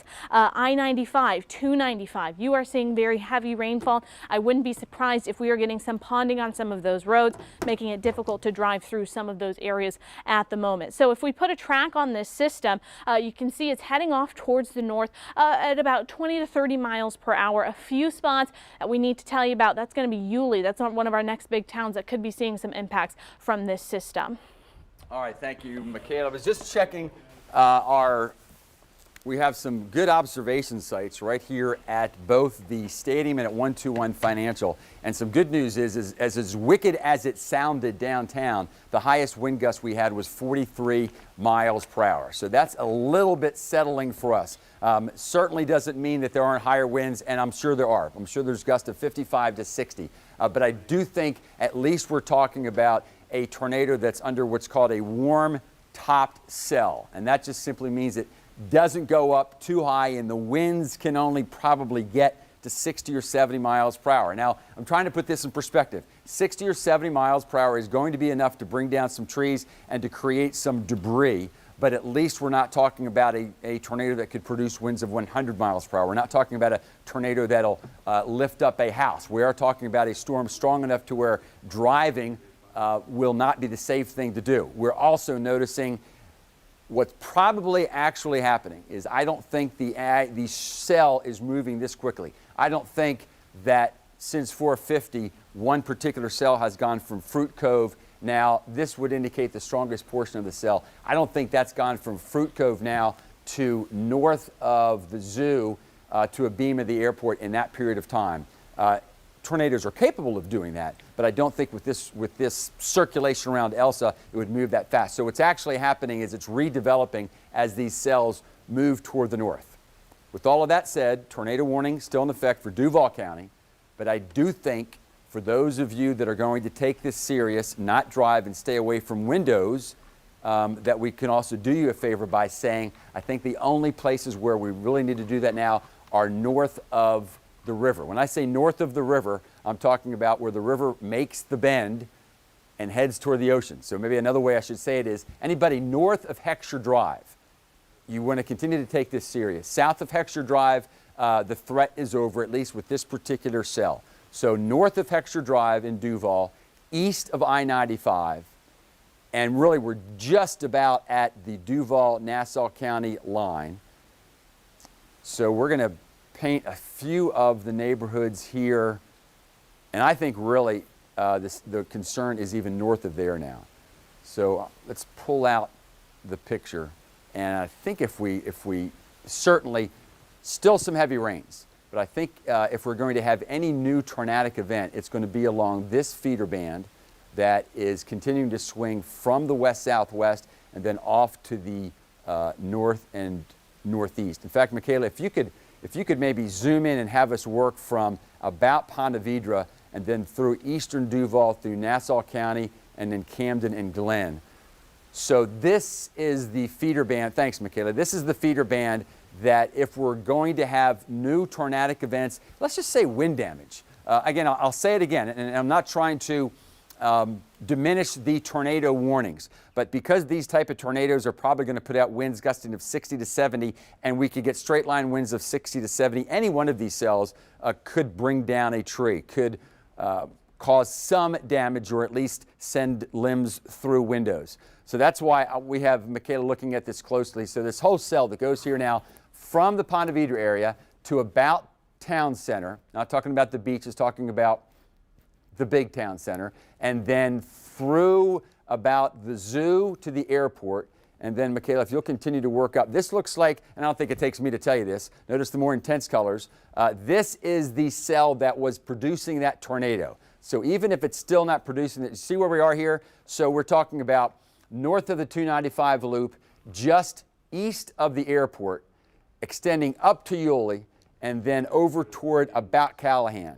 And this is all going to continue to work to the north. So if Michaela continue to, and we'll just all do analysis together as we work to the north. Thanks, Michaela. So it's now lined up from Yulee to, that has been and now the tornado warning has been extended northward. So the tornado warning has now been extended northward. Can we see the southern extent of it, Michaela, yes, just to see if it verifies? Yeah, so the southern extent now, okay, so this pretty much supports what we just talked about. So the main concern for the tornado warning is right along this band, but now it's working to the north. So we're primarily talking about I-95 in Duval County, now well north of Heckscher Drive, and then into Nassau County, along I-95 eastward, not quite to the intracoastal, so not quite to Fernandina. And then if we can go a little bit north, Michaela, then that includes the St. Mary's River, so right about to the St. Mary's River. Now, with that said, any of these bands will continue to be able to produce winds gusting up to near 55 miles per hour. This is just the latest information that we got with that extension of the tornado warning, Tim.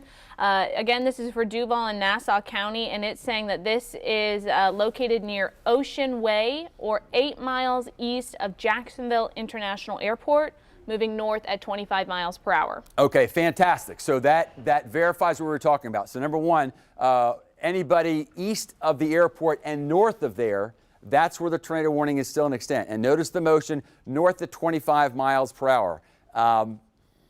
As quick as that sounds, by tornadic standards, that's not all that fast, and that tells us that the wind steering it probably can't produce winds of more than 60 to 70 miles per hour. Hopefully I'm being clear and that I'm not diminishing the tornado, but what I'm talking about is probably a tornado that can bring down trees, that can certainly cause problems to a trailer home, but to most homes, we're not talking about the type that we see in other locations that can pick up buildings. We're talking about the type of tornado that can bring debris into homes, if that helps at all as far as the stress levels for those of you watching it.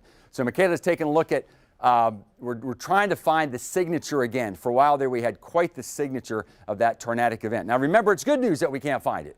The worse the tornadoes, generally speaking, the more significant or the easier it is to see the tornadic event. This might be an indication of where we still have the strongest portion of the storm. So there's Ocean Way. This would actually be off to the east, northeast of Ocean Way. And this again is moving to the north. So let's hold on to the idea, Michaela, that this is our signature event. So, and so this is going to continue to work to the north or the north-northwest at least 25 to 30 miles per hour. And the reason we're saying at least 25 to 30 miles per hour is I actually think that within this cell, we're having brief, what we call spin-ups. That dissipates, and then another spin-up develops farther north along the cell. Think of it as energy that is spinning and wrapping in toward Elsa. Remember, Elsa, the core of Elsa right now is, and I'm approximating, but it is now into Georgia and is racing toward the Waycross area. So as that occurs, then all of this energy is also racing up with Elsa, but then also being pulled in toward Elsa. So we are all basically doing this analysis together. Now notice how this is stretched out. I think that also supports the idea that we have a lot of funnels probably developing along this feeder band. And occasionally some of these funnels are coming down toward the ground.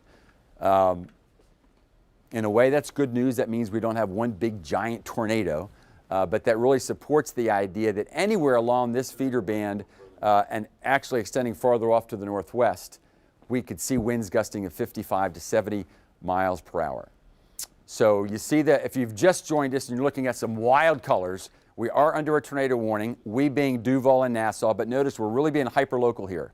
There's a lot of numbers I know we're looking at, but notice this is 95, this is east of I-95, this is now well north of Heckscher Drive, and then we're talking about areas into Nassau County. And then if we can go a little farther off to the north, Michaela, just folks so you know that this is what we're seeing on the signature, that this is headed northward. So Yulee and anybody within about 5 miles of Yulee, treat this serious, this tornado warning, at least with the idea that keep loved ones away from windows because debris could come in.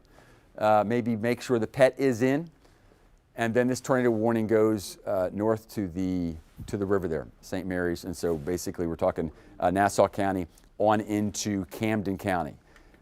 Tim, the good thing about this is we haven't gotten any extension as far as time goes. So still only in effect till 5:30, so just a little more than 5 minutes from now. And very pleased that we are not getting widespread reports of wind damage. I suspect there's a lot of small branches down from the Fruit Cove Mandarin area northward all the way through the south side and Arlington and JU, and then from downtown through Talleyrand and eastern portions of Springfield because of a lot of trees. So, but I would suspect we have that type of scenario going. But please, for those of you even farther off to the north, even though this is the only tornado warning, so here it is. So we were talking about it. So this is, thanks, Michaela. So this is the rotation right about here. I think you can see that, and it's now crossing from Florida into Georgia.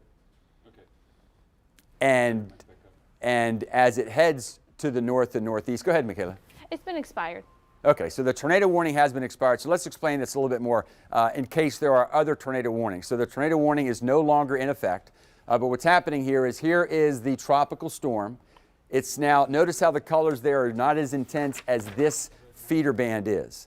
So if we're going to have, even if we don't have new tornado warnings, if we're going to have any new significant wind damage, and what I mean by that is primarily trees or big limbs coming down, it's mostly going to be with this feeder band. And when I say feeder band, this is how tropical cyclones get their energy. It feeds in from the warm waters, in this case of the Atlantic, and notice this feeder band comes all the way down from the Gulf of Mexico. And where these feeder bands meet tends to be the even stronger system. So from northern Duval through Nassau County, I-95 east, all of Camden, Glen, all of Pierce and Brantley, and northern Ware, although you're not under a tornado warning, If you're wondering where's the highest risk of any new possibility of large limbs or trees coming down, I think we can pretty safely say northern Duval, eastern Camden, or eastern Nassau, eastern 2/3 of Camden, all of Glenn, all of Pierce, Brantley, and then far northern Ware County up near Waycross. Even though the core is down here, remember the winds, and I haven't seen actually the 5 o'clock report because we've been dealing with the tornado warning, but I suspect the winds now are down to about 40 to 45 miles per hour. So although this is the core, the winds here are weaker than they are within this feeder band that's closer to many of the rest of us. Now this is another feeder band, and this we'll keep a close watch on this cell as well. This could still become strong, and we'll watch some other feeder bands as well. But I do think once the evening is said and done, we're going to say that this was the last big final blow of Elsa. And again, although this is still showing, officially we can tell you the tornado warning has expired for Duval and Nassau, but we're going to be watching very closely for those of you in eastern Nassau, in the rest of Camden, and then Glenn, Pierce, Brantley, and Ware County. Now we can be positive here too. And that is that for those of you, let's name it, for those of you over Union and Columbia County, the worst is over. You have seen your worst. Now, the only reason I'm hesitating a little bit is because we've had so much rain in Union and Columbia that rain in the smaller creeks will now be draining toward the larger creeks and the larger rivers. Remember, Santa Fe flood warning, St. Mary's flood warning. Now, for those of you in Clay and Putnam County, although the main feeder band has gone by, we're going to watch this feeder band closely. But for those of you in Clay and Putnam County, I think within about an hour at the most, you can say, okay, that's the worst Nassau, that's the worst Elsa has to offer. For those of you in St. Johns and Flagler County, probably about another hour and a half. For those of us in Duval County, I think, Michaela, would you agree? I think 8 o'clock? 8 o'clock. I think we're feeling pretty good. Go ahead, Michaela. Do you want me to pop up the new track? Would you like to see that? Yes, absolutely. Okay. So Michaela got the new information in from the National Hurricane Center. Can you tell this is live, folks? Michaela got the new, okay, there it is. The winds are now down, good. The winds are now down to 45 miles per hour.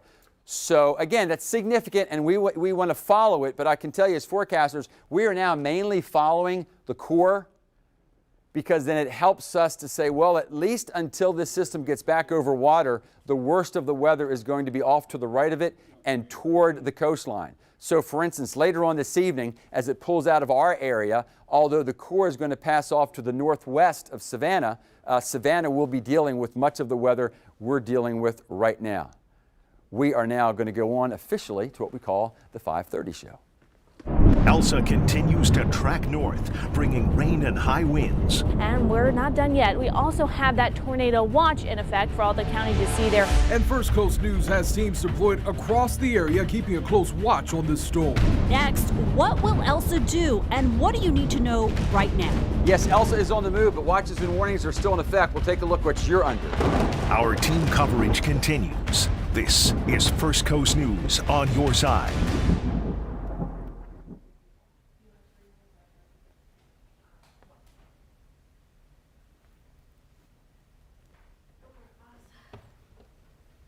All right, let's go ahead and get back on track right now as we start First Coast News at 5:30. So right now you are taking a look at one of our tower cams as rain just continues to pour across the First Coast at this hour. And so we saw the tornado warnings that were in Duval County and Nassau County have now expired. But this storm has proved deadly, unfortunately, here on the First Coast. That's right, Heather. We know at least one person killed after a tree fell on a car. This is a new picture from our crew at the scene in Ortega. We're going to have a live update for you in just a few minutes. But first, the most accurate weather team on the First Coast is tracking Elsa tonight. Chief Meteorologist Tim Deegan joining us now with another look at what we're seeing at this hour. All right, so here we go, and there it is. So these are the latest numbers. We just shared that with you, but I thought we'd show this to you again. So Tropical Storm Elsa continues to move along for a tropical cyclone pretty quickly. For those of you new to the whole tropical world, really, when they're moving along at 15 miles per hour or more for a tropical cyclone, that's some pretty good motion. We'll zoom in here. We can do some analysis. And so this is what's left of the core of Elsa. Notice the winds have dropped to 45, gusts to about 55 miles per hour. Remember, a severe thunderstorm, which can produce a tornado. We just saw that. Severe thunderstorm just by definition of winds of 60 miles per hour. So really, any severe thunderstorm that develops now is going to have stronger winds than what Elsa has left here. And I'm just doing some analysis with you. Certainly it's weakening because it's over land. But remember, if you don't know anything else, you look for symmetry. And when I say symmetry, I mean not only organization, but a lot of curvature. And if you start seeing some straight lines in the satellite picture, that's an indication of either some dry air getting into it or some shear that helps continue to weaken the system. So do you see what I see? Coming in from the west here, and there it is right there. So watch it. It looks pretty circular, and right here it starts to get flat. That also means the shear is once again going to increase. Dry air is being drawn into the system. So then not only is it over land, and will be over land for quite a while, but I like seeing that sharper demarcation. But we still have to get through this, right? We've talked about this, gosh, since last Wednesday, that if this goes on the forecast track, and it did, that our main concern, at least for those of us in the Jacksonville metropolitan area and then through southeastern Georgia, would be we're on the right side. And, well, just go with the colors. So watch what happens here. So watch how we lose the intense colors there, and watch what happens right over Jacksonville as those storms blew up. So that's why now, for about the next couple of hours or so, we're going to be looking closely from northern St. John's and Clay through Duval, Nassau, Camden, Glenn, and that's going to be about where the worst of the weather will be. Right now, I'm going to throw it back to Heather and Anthony. Thank you, Tim. And we are continuing to follow breaking news at this hour. A tree has fallen on a car in Jacksonville, and unfortunately, one person we know has died. On your side's Haley Harrison. She's joining us live right now in Ortega with what we know so far. Haley. Well, Anthony, Heather, we're just off the intersection of Yacht Club Road and Roosevelt Boulevard, where, as you can see, there is a car completely smashed very severely. The Jacksonville Fire and Rescue tell us it's from a tree falling that is further down the street on Roosevelt. There was also a second car involved that had its windshield broken. Now, JFRD also confirmed at least one person died, but have not yet released how many people were involved. The sheriff's office is leading the investigation into this accident. They're blocking off the northbound lanes of Roosevelt now so crews can work in the area. Now, we spoke to the man who lives in the home right in front of me. He says he was in this backyard and heard a loud crash and sirens before coming out front to see the accident. I feel like I saw the jaws of life come out to open the car up, but it was mainly law enforcement. Anytime a tropical storm comes through, I see a lot of tree branches, a lot of fallen trees. Normally the trees are on the other side of the railroad track, so it's not really that big of a deal, but it's a lot of big branches every time a tropical storm comes through. I'll be receiving more information from JSO at a briefing at 5:55, so stick with First Coast News on air and online for the very latest. Live in Ortega, I'm Haley Harrison, First Coast News, on your side. Haley, thank you. Now we want to head to Georgia. The storm actually moving that way right now. Yeah, and on your sides, Robert Bradfield is live tonight in Brunswick. So, Robert, what are conditions like where you are right now? Well, weather right now has been persistent. The wind and rain are going faster than what we saw about 2 hours ago. Tim also mentioned a little bit ago, the wind is picking up here, as you can see, but Tim mentioned a little bit ago about trying to avoid bridges, and I will add the Sidney Lanier Bridge to that as well. Visibility, take a look right now, is very poor from what we are seeing. You cannot see the bridge here in our live shot. I also want to point you here to the left to the Golden Ray. Right now, the salvage efforts that were ongoing to get this ship out of the St. Simon Sound are now on pause. We did speak earlier this week with environmentalists who were concerned specifically about any oil sheens and their work to contain it. That work also right now, because of this storm, is on pause. I did speak with one family earlier here today about these conditions. He's from Vermont and says right now that he would be in about snow boots, but he traded in those snow boots for flip-flops. Listen. Winter is long, it starts in November, late October, and doesn't end till May. We're usually on snowshoes from, we make maple syrup, so we're on snowshoes from January right through May every year. But we don't experience the ocean with the, with the wind like this. Now back out here live tonight, again, you can still see here we're getting pelted in the face with rain. The wind and the rain did pick up here. We do also again want to mention right now a disaster or emergency declaration for this county has not been declared because the emergency management director said conditions do not warrant that emergency. Also, he told me right now they are not experiencing any power outages, so that is good news, again, as the wind and rain pick up here in Glenn County. We're live tonight. Robert Bradfield, First Coast News, on your side. Thank you, Robert, and be careful out there because what we just had here is heading that way. And as we continue to watch Elsa, this is a time-lapse video from the west side. This drive started on Normandy Boulevard, and then it goes to I-10 and then to downtown. As you can see, the rain starts getting heavy on the west side and tapers off as you get closer to downtown. And Jocelyn Howard is on your side, out in the elements, continuing our team coverage now. She's live tonight near McCoy Creek, just west of downtown. I see the water there behind you, Jocelyn. What are conditions like where you are right now? Well, Heather, to give you a perspective here, we got here 20 minutes ago, and where I'm standing right now was dry ground. This is where we parked our car. We had to move our car back here. My photojournalist Byron here. Byron, if you can go back to see where the water ends now, 20 minutes, that's how long it takes just to get over there. Now, to come over this direction, Byron, you can see the water has a current now and is going right over there is where the creek is. Originally when we got here, you can see that barrier that is along there.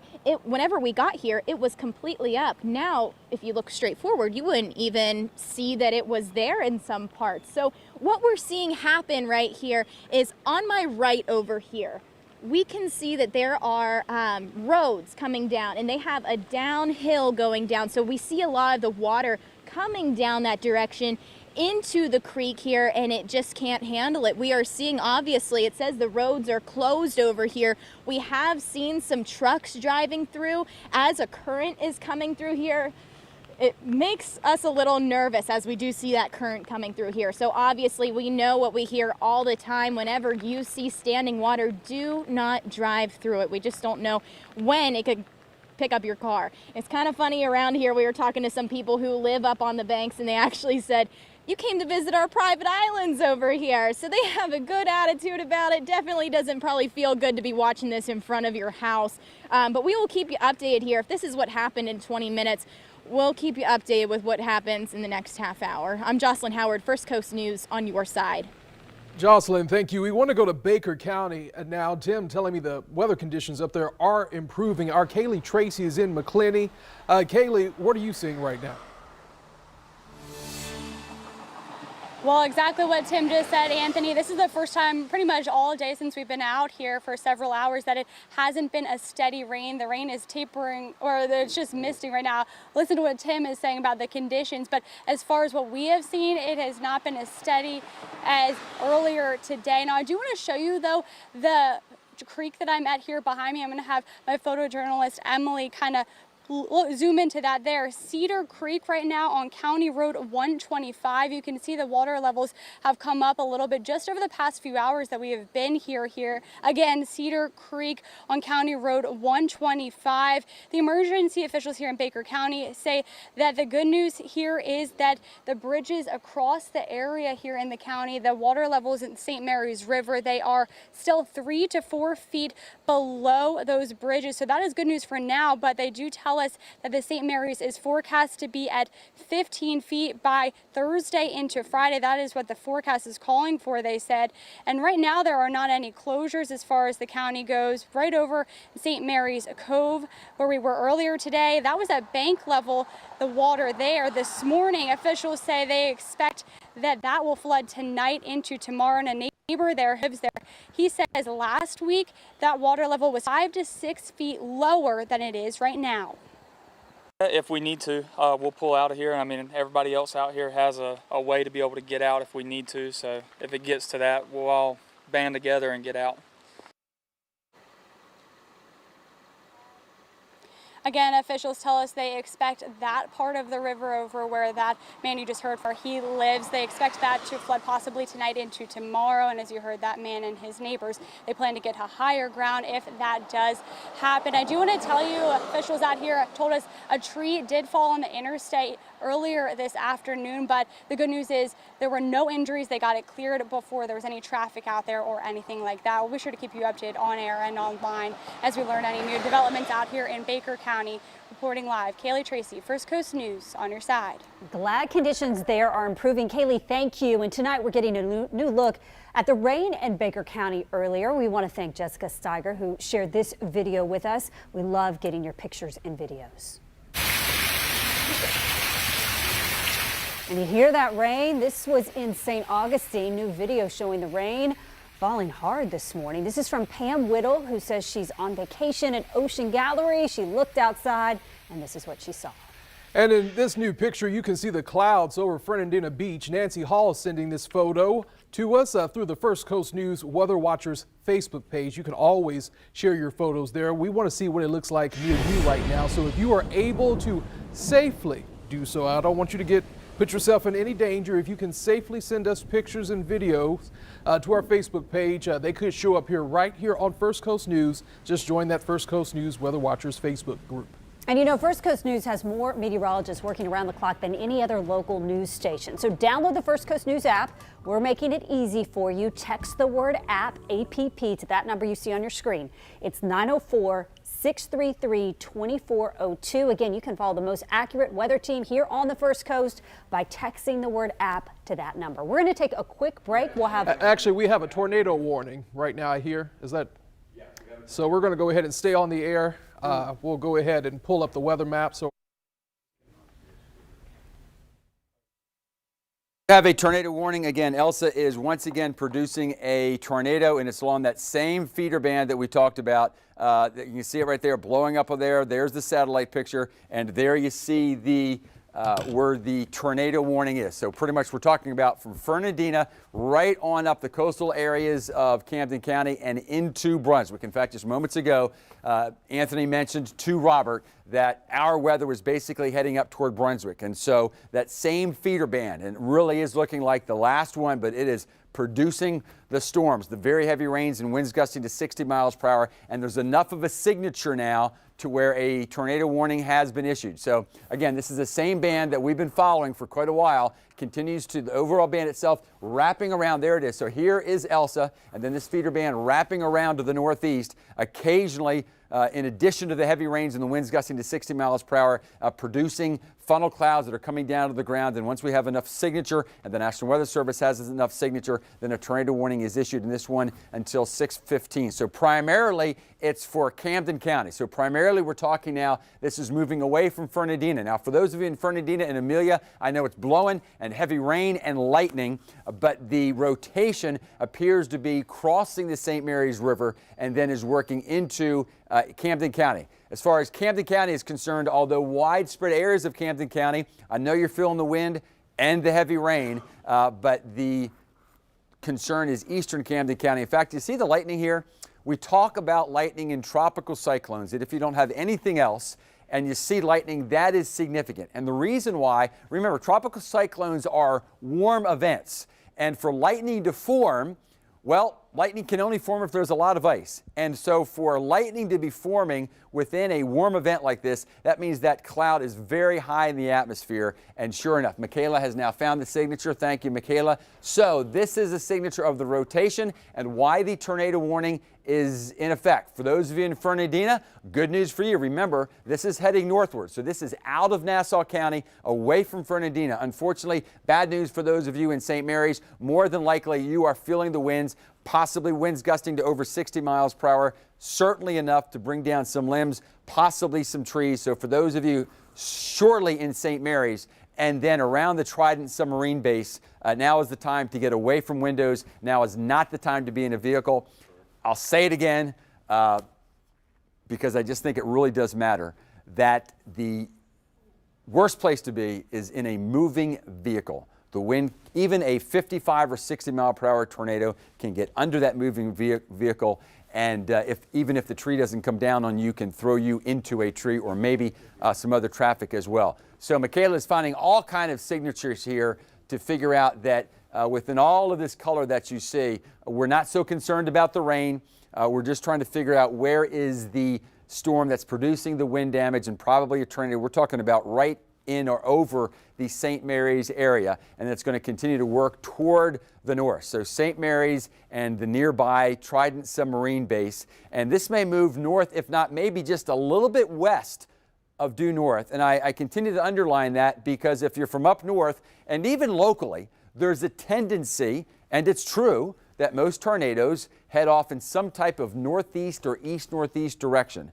But this tornado could move, will probably continue to move not only to the north, but maybe off to the north and northwest. Michaela, go ahead. This has been a confirmed tornado now. It was radar indicated. It's now confirmed from the National Weather Service out of Jacksonville. But it's a fast-moving system up to about 50 miles per hour towards the north. So this is much faster than what it was just about 20-30 minutes ago. And thanks, Michaela. And that is not a good sign because that means more than likely it could be producing some winds of maybe more like 70 or 80 or 90 miles per hour. So, yeah, Michaela, if you could paint us north here. Now, if there's a positive here, is that once you get away from St. Mary's and the Trident submarine base, we're talking about primarily estuary here. But still, for those of you that do live here, we care about you and know that with this moving at 50 miles per hour, well, that's going to take us through, Camden County easily within less than the next hour, and then gets us up into the Brunswick area as well. So although we're highlighting Camden County and the tornado warning only goes until 6:15, even if the tornado does not maintain itself, for those of you in the Brunswick area, Golden Isles as well, but especially the Brunswick area, be aware of the fact that at the very least this worst portion of the storm is headed your way, and it may in fact continue to produce a tornado. Or it could be that at 6:15 the tornado warning is dropped like we saw in Duval, and then later on as that feeder band continues to head your way, then funnel clouds possibly could touch down again. Michaela, if we can maybe, if you'll paint the picture from the feeder band that goes, so for those of you in Waycross, we will keep a close watch on Elsa. Core of Elsa headed toward Waycross. But for those of you in Waycross, we really think now with this feeder band off to your northeast, the worst of your weather is over as well.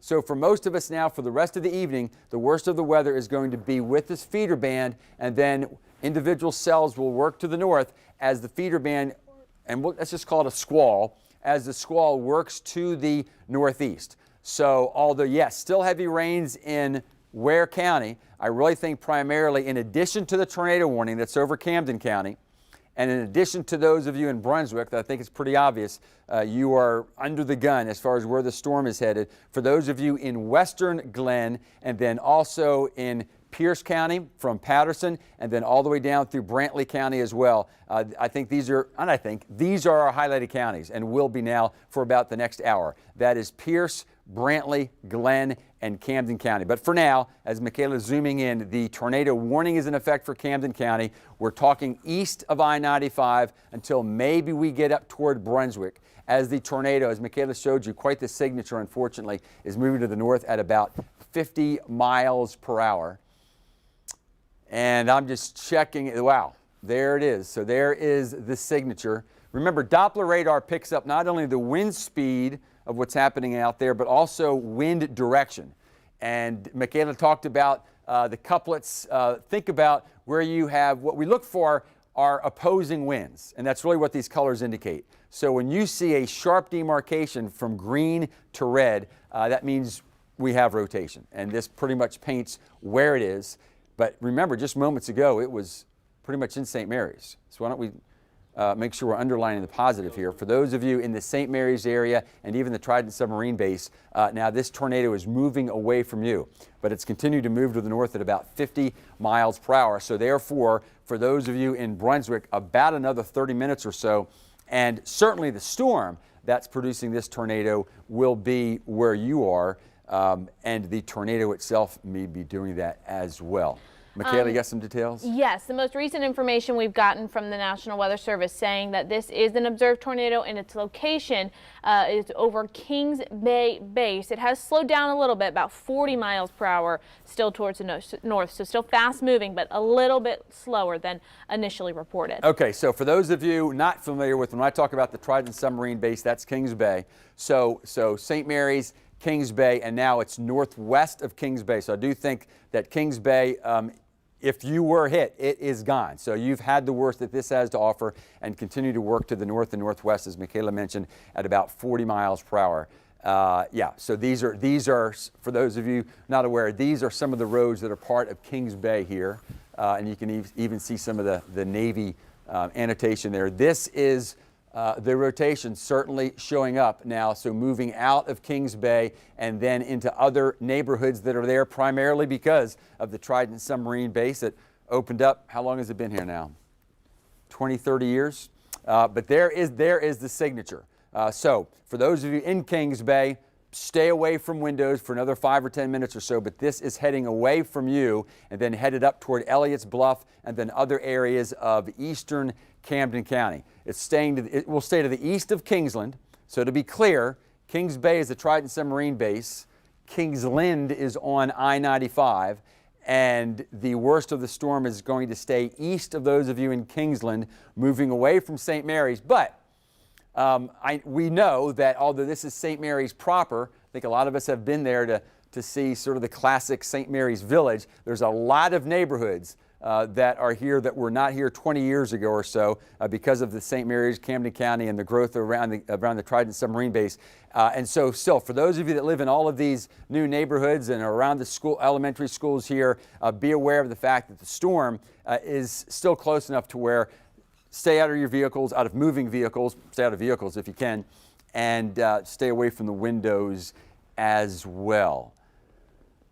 So, Michaela, there's the signature. I wonder if you can show me that feeder band and we can project a little bit to see how the overall feeder band is doing. So, when we talk about feeder band, so this is the feeder band that's producing that tornado. This is the same one that was initialized in Fruit Cove about an hour ago now. So think about that. The feeder band and the cell that produced the tornado first developed down around Fruit Cove, and that was about an hour 10 minutes or so, and now has moved through eastern Duval, eastern Nassau, has crossed the river. So hopefully that makes the point to those of you in Brunswick that this is maintaining its integrity, and it makes sense. Remember, this is a tropical system that needs warm water, warm air, high dew points. All of that is energy to keep its energy going. And it's one of the reasons we call it a feeder band, because literally these bands feed in energy toward the core of the system.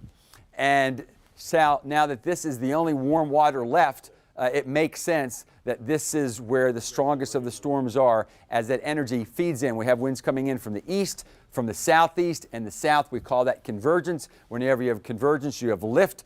The higher the dew points, the more that can be lifted, the easier things can be lifted. And where all that comes together tends to be where the storms become strongest, and they are. And I can tell just by her look. Michaela has an update for us. Yeah, Tim, hey, we've got good news. I'm going to switch us over to another map real quick.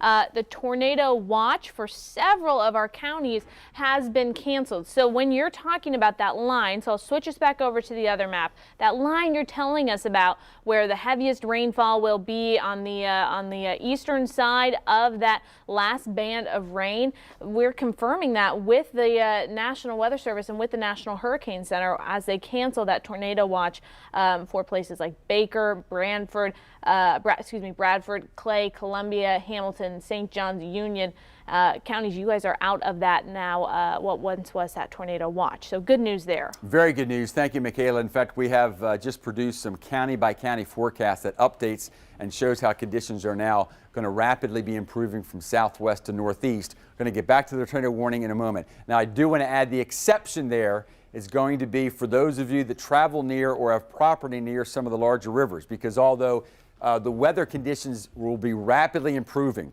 for those of you, especially in Clay and Putnam, Baker, Union, Bradford, as Michaela mentioned, over toward Columbia, where those heavy rains just recently fell, and we saw widespread 3 to 6 inch rains and 8 inch rains a month's worth of rain in a few hours, or at least over the last 12 hours or so, that will still drain into the larger rivers. So although conditions improving, again, as a reminder, the Santa Fe, the St. Mary's, eventually the Suwannee. The Suwannee is going to be interesting. The Suwannee takes a lot of rain to cause flooding, but all of this is going to drain eventually into the Suwannee, so that'll be something to watch. And again, we're watching the North Fork of the Black Creek rise as well. Haven't had any indications of necessarily need for evacuations at all. We'll watch that, but at least for the North Fork of the Black Creek, the heaviest of the rains have come to an end. So, Michaela, the tornado warning, has it eroded a little bit, or it looks like it's still the same?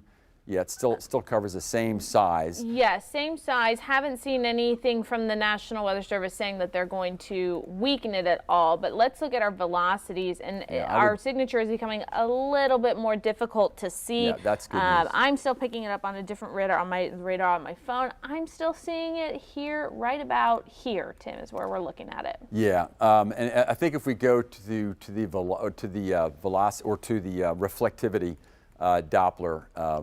This is all we mean. This tends to show you sort of more the classic picture. So here's the feeder band, and this is where winds are coming in from the east, from the southeast, the south, and maybe even just above the surface from the southwest. That creates the spin.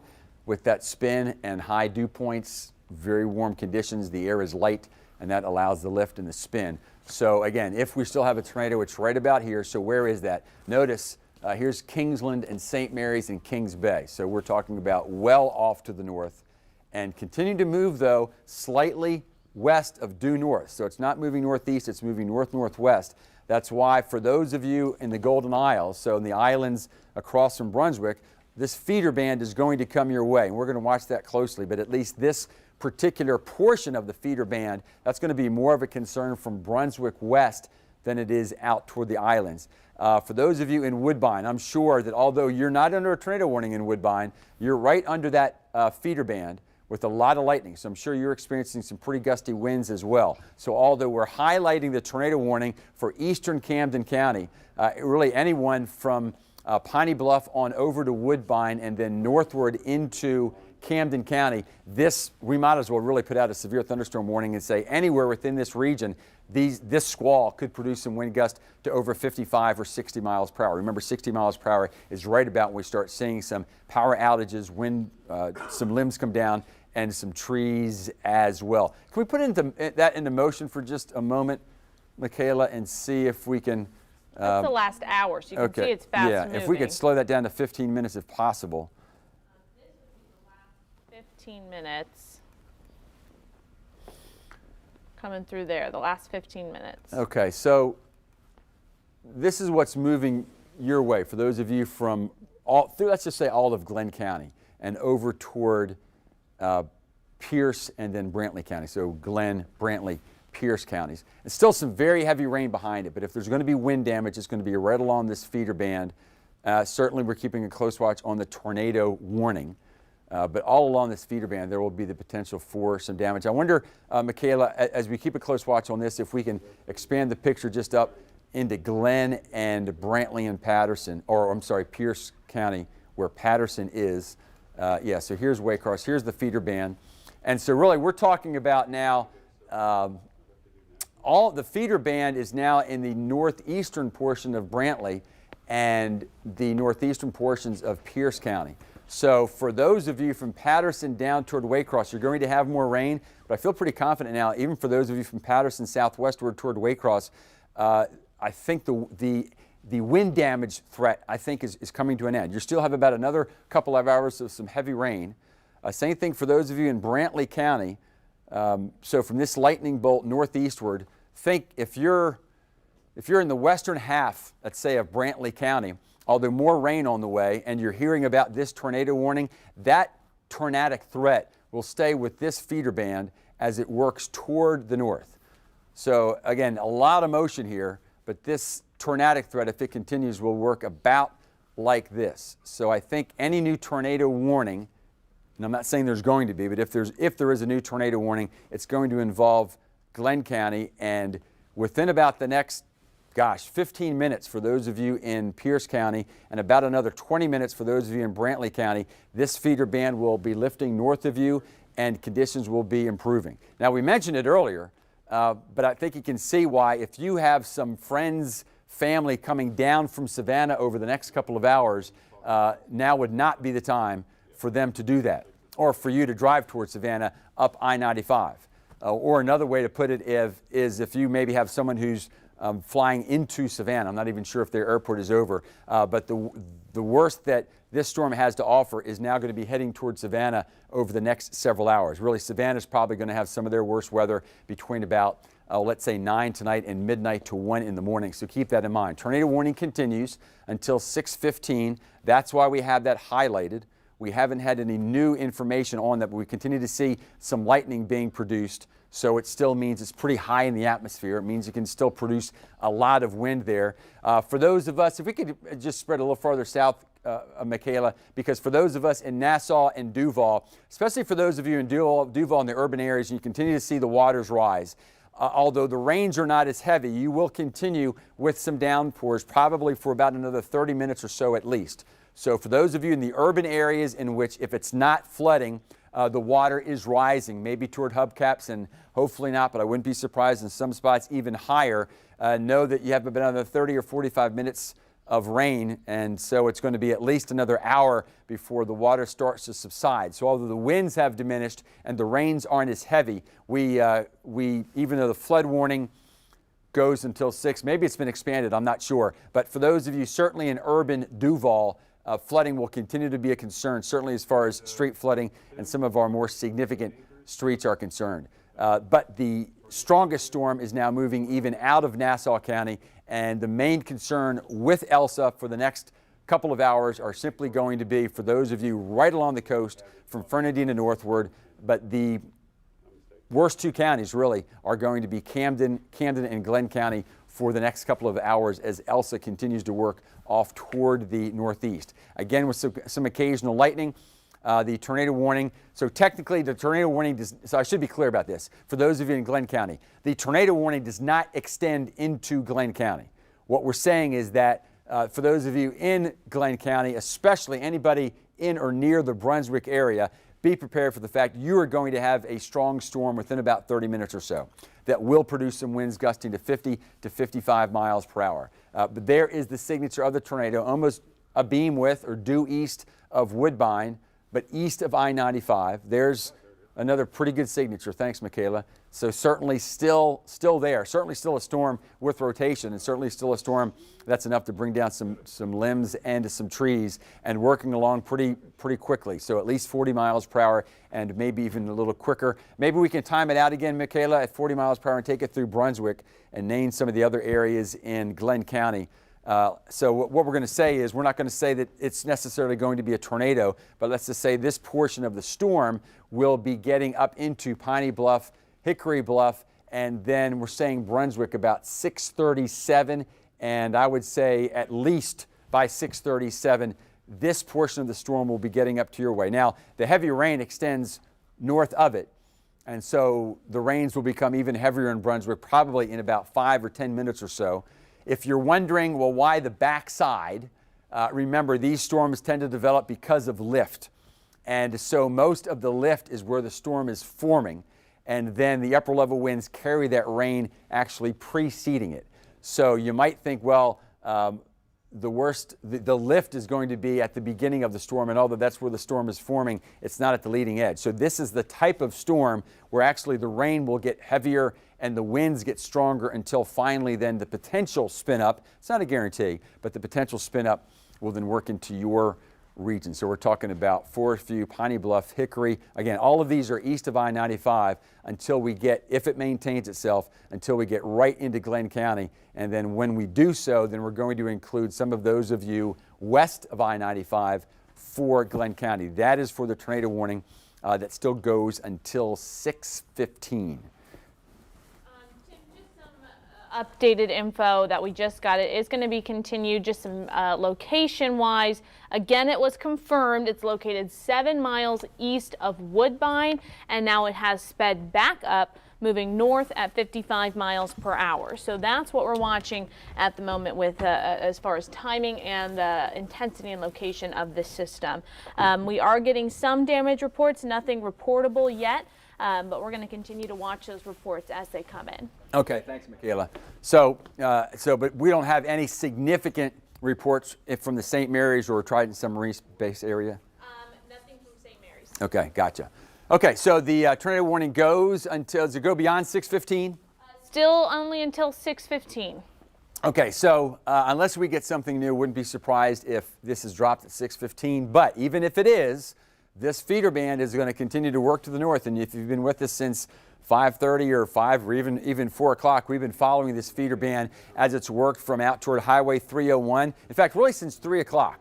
So about 3 o'clock, power was knocked out in the Macclenny area. Some trees came down.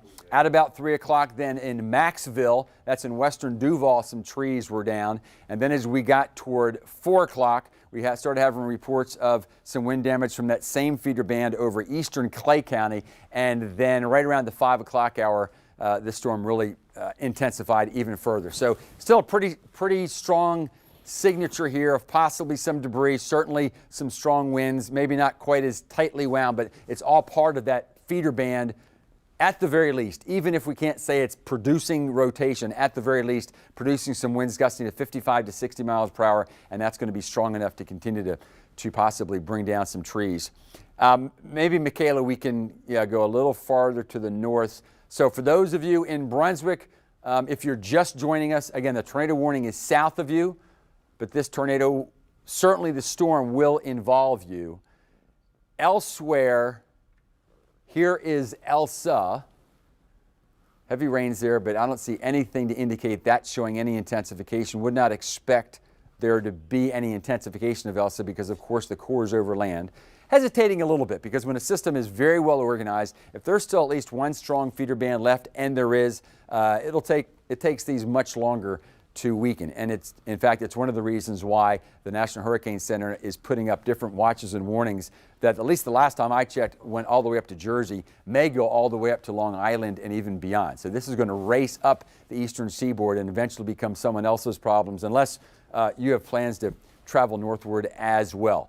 For those of you off to the southwest, I'm sure you're feeling gusty winds gusting to 25, 30, 35 miles per hour coming out of the Gulf of Mexico, and it's very moist. And that will occasionally cause some showers, and we'll keep a close watch on things, but we continue to see verification here that this is the last big blow from Elsa. And so for those of you that just need to be out and about, conditions will begin to improve in Duval and St. John's and Clay, and conditions have improved dramatically and will continue to do so in Baker, Union, Bradford, and Columbia counties. Again, outside of those rivers that are going to be rising because of those very heavy rains that we had. So here's a tornado warning. If you've been with us for a while now, notice we've eroded down south. So the tornado warning that was in effect over the southern portions of Camden County, that's coming to an end. But the tornado warning now continues over basically northwestern Camden County. Michaela? Hey, Tim. Yep, we did get some video in of that tornado warning earlier. So this is in the Bay Meadows area, I believe, over Phillips Highway. So if you were with us just at the start of the 5 o'clock hour, we did have that tornado warning where we had that significant reflectivity, that significant area where we saw that tight rotation. And that's when it's so important to head to your tornado safe spot because of what we're seeing right now. That was a confirmed tornado. We are getting video of it. Again, that was from the Bay Meadows area earlier today. That significant tornadic activity that we saw came through Duval County, again, over Phillips Highway. So you can see gray skies, very windy outside, and that is where we did observe some of that tornadic activity there. Now we are still getting in damage reports from this system. We only have a few that are reportable, but again, we're waiting just to get a little more information of some of this damage that did come through. But again, that's that video we saw from that Bay Meadows situation there. Tim? Thank you, Michaela, and thank you for sending in the video. It does help verify. I think I do remember talking specifically about Phillips Highway and Bay Meadows, so that is good to know. But if you're just joining us, know that that was over, about an hour ago. So for those of you down around Bay Meadows, Phillips Highway, from Fruit Cove through Mandarin, all the way through downtown Jacksonville up to the zoo, for the rest of Duval County and Nassau County, conditions improving. This is so what you saw is now here. Basically, the storm that created that tornado is now here over northwestern Camden County. Although just looking at radar analysis, it looks like this feeder band is beginning to break up. And I would not be surprised, if at all, if this portion of the tornado warning is dropped. And although we continue with very heavy rains and possibly some winds gusting up to 50 or 55 miles per hour, that I suspect if we get a new tornado warning, it's going to be with this portion of the cell that is closest to the coast and closest to where temperatures are, or the ocean temperatures are in the lower 80s. And I'm going to talk about that briefly. Because it doesn't sound like much, but it can be a big deal. What's so special about the ocean? Well, just think about what happens when we have heavy rain over land. It cools the temperatures, right? Even as muggy as it is and as high as the dew points are, it's going to knock the temperatures down into the middle 70s. That is the surface temperatures. And that means if the surface temperatures are cooler than the air rate above it, there won't be lift. If there isn't lift, then these systems are going to fall apart. All right, the tornado warning has just been expanded till 6:45 for areas in Glenn County. So it's moving out of Camden County, it's moving into Glenn County, and they're going to continue to follow this signature off to the north and the northwest. So this involves Glenn County from Brunswick. Notice we're talking west of I-95. So we're talking Glenn County, and we're also, I believe that includes portions of Wayne County, which is north of our area. But we care about the folks in Wayne County that might be watching us, but barely includes Camden County. But primarily now, we're talking about Glenn County as part of the First Coast, and that tornado warning goes until 6:45. Again, this is all being fed by the warm air coming off the oceans, and the point that I was trying to make, is that when the rain lands on the ocean, it takes hours and hours for that surface temperature to cool down. So, for instance, even during the hot summer nights here, temperatures will cool into the lower 70s, and we have to wait until the sun comes out and temperatures warm back up. Over the ocean, that doesn't happen 24/7. Once the ocean has warmed up to 80, 82, 84, 85 degrees, even with rain, it's going to stay there. And so that's one of the reasons why, in addition to moisture, the oceans, the coastal areas continue to be an area in which that warm air, that energy is constantly available because they will not cool down, whereas our temperatures, of course, over land will cool down. I haven't seen any strong signatures, Michaela, as far as the tornado is concerned, even though we have the tornado warning. Maybe we can hop around and see what's going on with that. I suspect that the National Weather Service is maintaining some continuity because the feeder band continues to work toward the north. And so there's some indication there. Notice possibly here, so west of I-95, west of Brunswick, in Glenn County. So we've crossed the river now, west of Brunswick. Still, for those of you in Brunswick, treat this, notice where the tornado warning is. It's a pretty hyper-focused tornado warning, which is nice to see. No reason to warn any more than we have to. But the tornado warning is west of downtown Brunswick, and that makes a lot of sense with what Michaela has found right here. So we're talking about really I-95 and Highway 82. So 95, of course, working northeastward, and this cell within the feeder band is working due north or maybe just slightly west of due north. So for those of you that should take cover, it's going to be in Glenn County, west of I-95, very near the intersection of I-95 and 82, and then north of there for about another 30 minutes or so. That's where the tornado warning. So as much as the tornado warning is for here, Michaela, maybe we can draw a cone from this intersection, from 82 and 95 in Glenn County, and then extends off to the north. And motion continues probably at about 40 to 50 miles per hour. And we'll name some of the areas, again, where possibly the tornado will be heading. So the elementary school and some of these other regions. Here's another way to look at it. And there is the tornado warning and then some of the spots. So really we're talking about along and west of I-95, pulling out of the area where I-95 and Highway 82 meet, and then some of these areas that even go beyond Glenn County. So we're the worst of the weather in Glenn County, west of I-95, and then through northwestern Glenn County as the storm continues to work to the north and northwest at about 40 to 45 miles per hour. Yeah, Michaela, why don't you check it out, and I'll see what weather's like looking down through Duval, Clay, and St. John's. Okay, Tim, thanks. So let's just kind of get a broader view of what we're looking at right now. So again, this is all coming from Tropical Storm Elsa, and yes, still a tropical storm moving over the first coast. You can see this one feeder band. That's the last big impact that we're going to get from Elsa. So you see it here moving through portions of South Georgia, Northeast Florida. You got that heavy rainfall, and it looks like that last feeder band has done the most that it could bring. It's already come through North Florida. So let's zoom in on this tornado warning. This has been a pretty long tracking system. It started out in St. Johns County. Then it moved to Duval, then to Nassau. We got a little bit of a break, and now it's back for other portions of southeast Georgia. So in effect until 6:45, Camden, Glenn, Wayne County. That's what this system is potentially moving over for this area. So to the west of Brunswick, right now to the east of Waynesville. Now we'll get a closer look. This is our velocities. Again, those red and green colors. We're looking for that tiny little dot of green.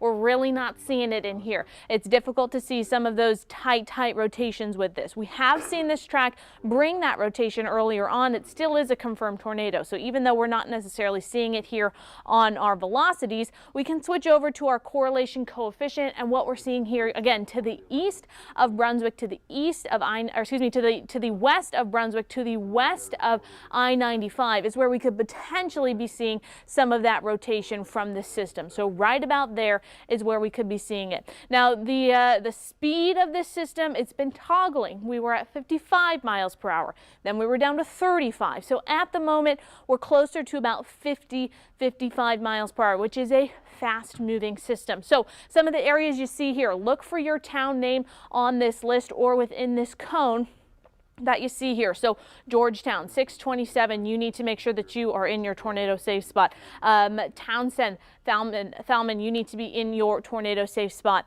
as well. Now we're on our satellite and radar here. This is very heavy rainfall coming through. Could be posing some of that flooding risk with this system. Maybe seeing some of that ponding on roadways. Not the time to be out and about in the car. You know, it's one of the most dangerous places you could be during a tornado warning is in a vehicle. So head inside and just wait for this system to pass through. It is a fast moving system that we're monitoring with this. So it is going to continue to move off towards the north over the next couple of minutes here. Now this is in effect until 6:45, so we're just a little less than a half hour from now. We'll continue to watch this system move through for us. Now a few things I do want to bring to your attention that we are seeing with this heavy rainfall. A couple tips. Remember, it can only take 6 inches of rain to knock you off your feet. A foot of rain to start to float some of those smaller cars. So keep that in mind. We always tell you, turn around, don't drown. We do not need to be including those water rescues. I'm sure our emergency systems are already pretty swamped with what we've been seeing for today. So if you're joining us now, tornado warning in effect till 6:45 for Camden, Glenn, and Wayne County. So in southeast Georgia is what we're watching right now, just to the west of Brunswick and to the east of Waynesville. Now this system, we have been tracking it all afternoon. This system, again, it started off further south in St. Johns County and it has moved off towards the north throughout the afternoon and evening. This is coming from one of those pockets of Elsa. It's coming from that outer band of Elsa. Now we did just get an update. You see it here. I'm going to check what the National Weather Service is saying the most recent information is with this system. Now they're saying that still it is a confirmed tornado located near Thalman or 7 miles to the west of Dock Junction. Still a quick moving system, 50 miles per hour, I believe towards the still towards the north at 50 miles per hour. So still a fast moving system. Winds within the system could be even stronger. And again, this is all coming from Elsa, still tropical storm Elsa. Winds within it last checked was up to about 45 miles per hour. So Elsa is weakening, the storm itself is, but that threat for significant and severe weather is still with us for at least until 8 p.m. is when that tornado watch is going to be continued to.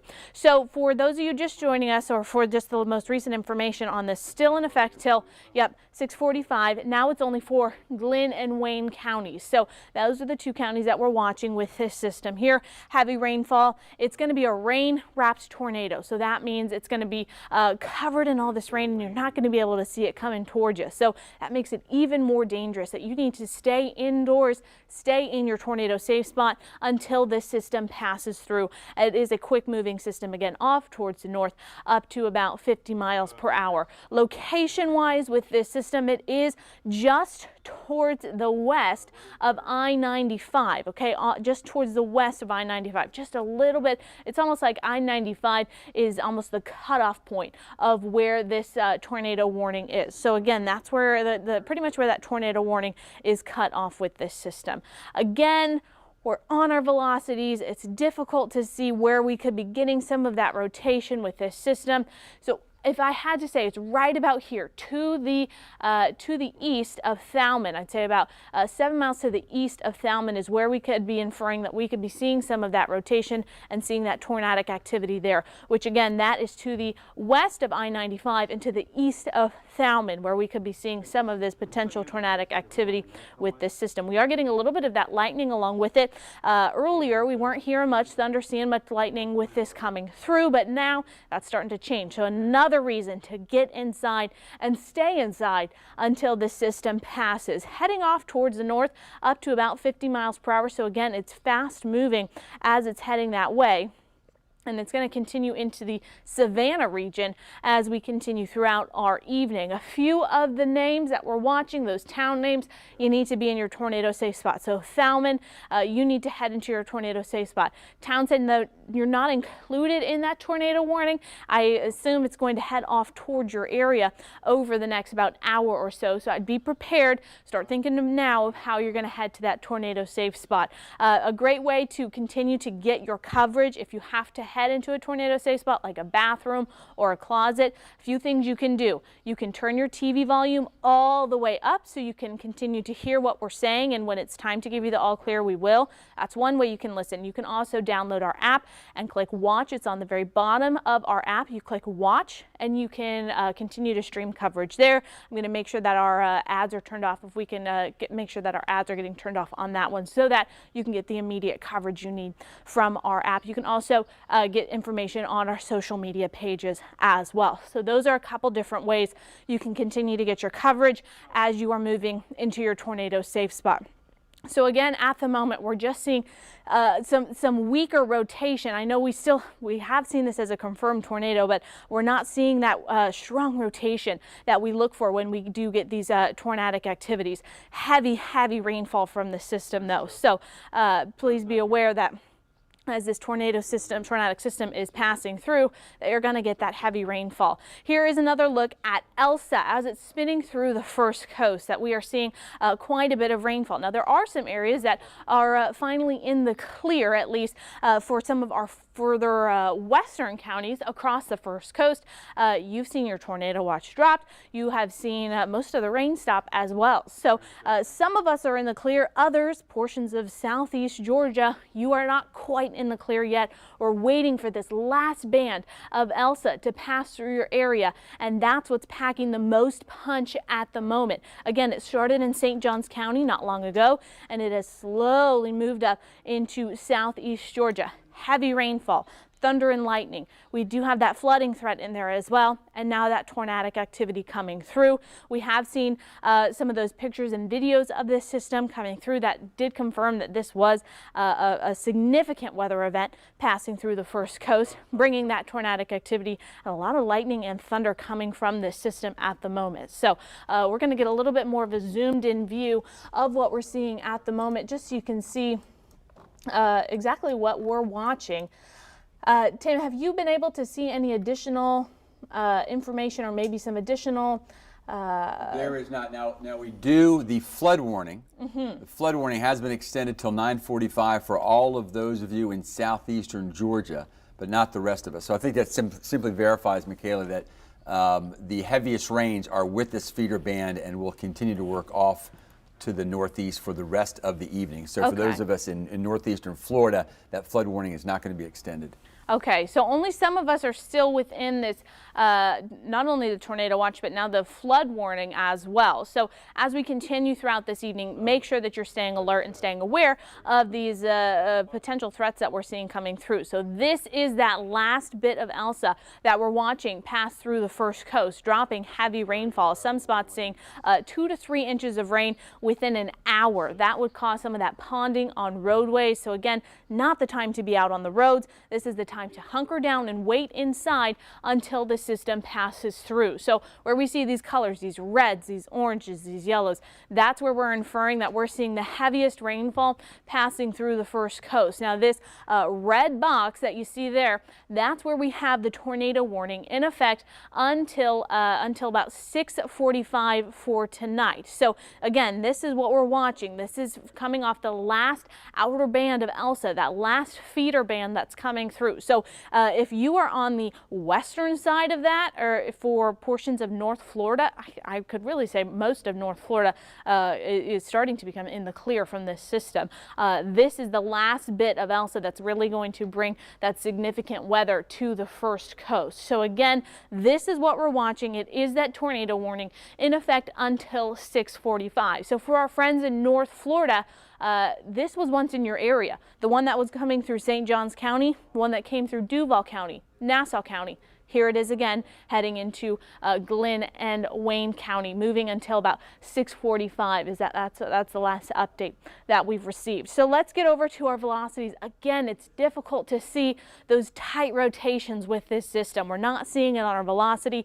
If we head over to our correlation coefficient, maybe a little bit of a better chance of seeing this just off towards the northeast of Falmouth, heading I would say northeast of Falmouth and to the west still of I-95. So this area here that you're seeing, we'll zoom in just a little bit closer and I'll bring our map up just ever so slightly to get a little bit of a better picture there. And really we're not seeing a whole lot here with this system. And when I look at our National Weather Service information, still the latest we've seen was near Thalman, and that was almost 10 minutes ago. So if this system is moving as fast as it says it is, 50 miles per hour, we're seeing it moving out of that area. So a zoomed out view again, and what we're going to do here is we're going to head back over to our radar and we're going to zoom in as tight as we can on this system so you can see the rotation that we've been seeing within Elsa as it's moved throughout our afternoon. So you can see it's bringing that last band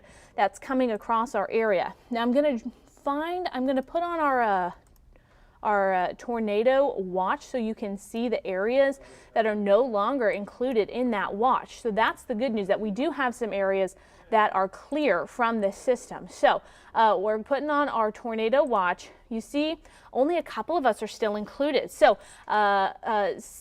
St. Johns County, you're clear. Flagler, Putnam County, you are clear. Union, Baker, Bradford County, you are clear. Clay County, you are clear.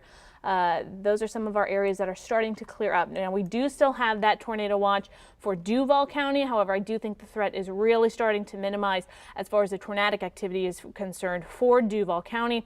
Nassau County, you are still included in that tornado watch as well. Ware County, Charlton County, no longer included in that tornado watch. So that's the good news there as far as that tornado watch goes. Tornado warning, a little bit of a different story. We're still watching this one tornado warning that's coming through. This has been a long track system coming from St. Johns County now all the way up into southeast Georgia. Again, this is the latest info that we've got from this system coming through.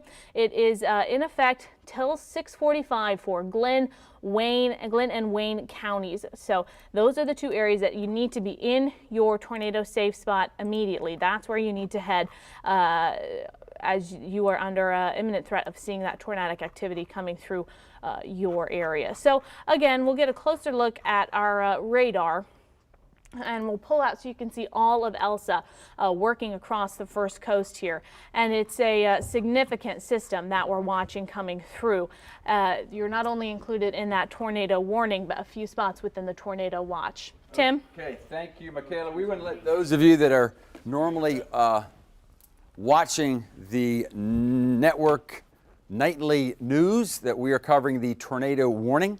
And we're covering Elsa, and we'll be doing that through 7 p.m. The tornado warning, at least right now, we think will expire at 6:45, but we just wanted to let you know what's happening. So the tornado warning now is for Glenn County. It also involves some counties to our north, including Wayne County. I'm painting here the feeder band. That is the squall line that brought in the severe weather through Nassau, the tornado in Duval in northwestern St. Johns County. This is the same feeder band. It's all part of Elsa that also brought down some trees earlier in Maxville, knocked out power for a large portion of Macclenny. So this feeder band is headed to the north and northeast. Two different ways to look at it. First of all, for those of you from Brunswick through St. Simons Island and Darien, even if you're not in the tornado warning, the feeder band producing winds easily gusting to over 50 miles per hour heading toward these areas. But there's another way to look at it.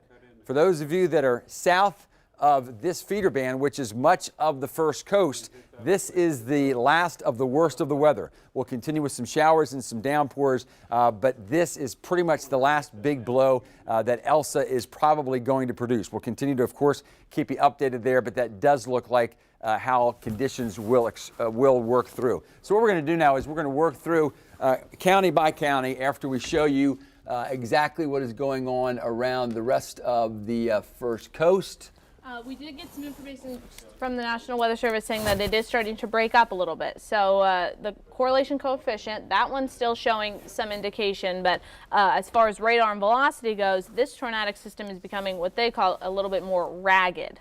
Very good to hear. We'll continue to, and we will get back to that storm and the tornado warning. For those of you also watching in other areas, though, again, we're not going to have a dramatic clear off, but we did want to keep you updated on the fact that for those of you in Duval County, conditions now will be rapidly improving, especially beyond 8 o'clock. But really, I think most of the severe threat in Duval County ending right about now. However, because of the rainfall we've had, there's still some standing water in the urban areas, and there are still some creeks rising into some of their larger creeks. And the tornado warning has now been canceled. So the tornado warning for those of you in Glenn County has been canceled. So I'm going to work through the rest of the region. So for those of you in Columbia, Baker, Union, and Bradford, when will conditions improve? It's happening right now. Outside of the fact there are trees down. So as it gets dark, be careful. And rivers are rising, the larger rivers, the Santa Fe, the St. Mary's, and eventually we're going to even have to keep a close watch on the Swanee. But at least for those of you in Columbia, Baker, Union, Bradford, when are conditions going to be improving? It's happening now. The severe threat for you is pretty much over. For those of you farther to the north, Ware, Charlton, Brantley, and Pierce, because you're still dealing with the core of Elsa, there still is the chance, although I must say slight. I think that last feeder band is moving out of your areas, but we're going to watch things closely for you until 10. After 10 o'clock, conditions will improve dramatically, except the results of the heavy rains and dirt roads, you know, your areas that will be impassable for a while in Ware, Brantley, Pierce, and Charlton County. Again, that feeder band, that last one, even though you're dealing with the circulation of Elsa, remember the winds around the core of Elsa are now weaker than what they are in that feeder band, squall line, whatever vocabulary helps make sense for you. For Glenn, Camden, and Nassau, with the end of that tornado warning, I think in Camden and Nassau County, more than likely, you've seen your last severe weather threat, but you're going to continue with some heavy rains for a while. And in Glenn County, about another hour before that squall line moves out. So confidently by 10, but even from 8 to 10, you should see dramatically improved conditions, again, except for the tree damage that was left, and then some of the larger rivers will continue to rise because of those rains. And I think as we head south, the rest of this makes sense. Dramatically improved conditions for the rest of the evening now for those of you in Clay and Putnam County, but we're going to keep a close watch on the North Fork of the Black Creek. Now, to be clear, we haven't had any indications that there is necessarily a rapid rise. There's a rise, obviously, because of the heavy rains, but we haven't had any indications of any type of action required For those of you, especially on the North Fork of the Black Creek, we'll keep you updated, but there certainly are some trees down, and even where there aren't trees down, there are limbs on roads. So use some caution, especially through the night tonight. And in St. John's and Flagler, the severe threat is over. When I say severe, the threat of additional damage, winds are dropping, some trees down on roads, or at least some secondary roads. We're going to show you the tornado video from earlier in case you missed it. And there it is. When I say missed it as far as seeing it, hopefully it missed you. But can you see it there? That's on Phillips Highway. And that's as the tornado was headed toward the north. You say, well, it doesn't look that definitive. Well, that's what we mean by rain wrapped, folks. And this is what it's like in tropical weather. Normally, the more definitive the tornado is, means the drier the air is around it. And it also makes it tougher for radar to pick out as well. But that clearly a tornado heading to the north. That same storm system then went through the rest of eastern Duval, the core of Jacksonville, Nassau County, Camden, and Glenn. And that's the weather that is now headed out of our area. Next in line will be Savannah, and we're probably going to hear about storms like this all the way up the eastern seaboard. Elsa continues to track north and lose strength. Elsa is on the move and is weakening, pretty much going along as forecast. And First Coast News has teams deployed across the area, keeping a close watch on this storm. Next, what will Elsa do, and what do you need to know right now? We'll look at the watches and warnings, but we're also going to check out when conditions will improve. Our team coverage continues. This is First Coast News on your side. And right now, we are getting a look at the damage Tropical Storm Elsa has caused here on the First Coast. Large trees falling down in Columbia County after a tornado hit there. And then in Clay County, this potential water spout in the St. Johns River. This was taken in Green Cove Springs. And then a tree falling on top of a car in Ortega. We know this left at least one person dead.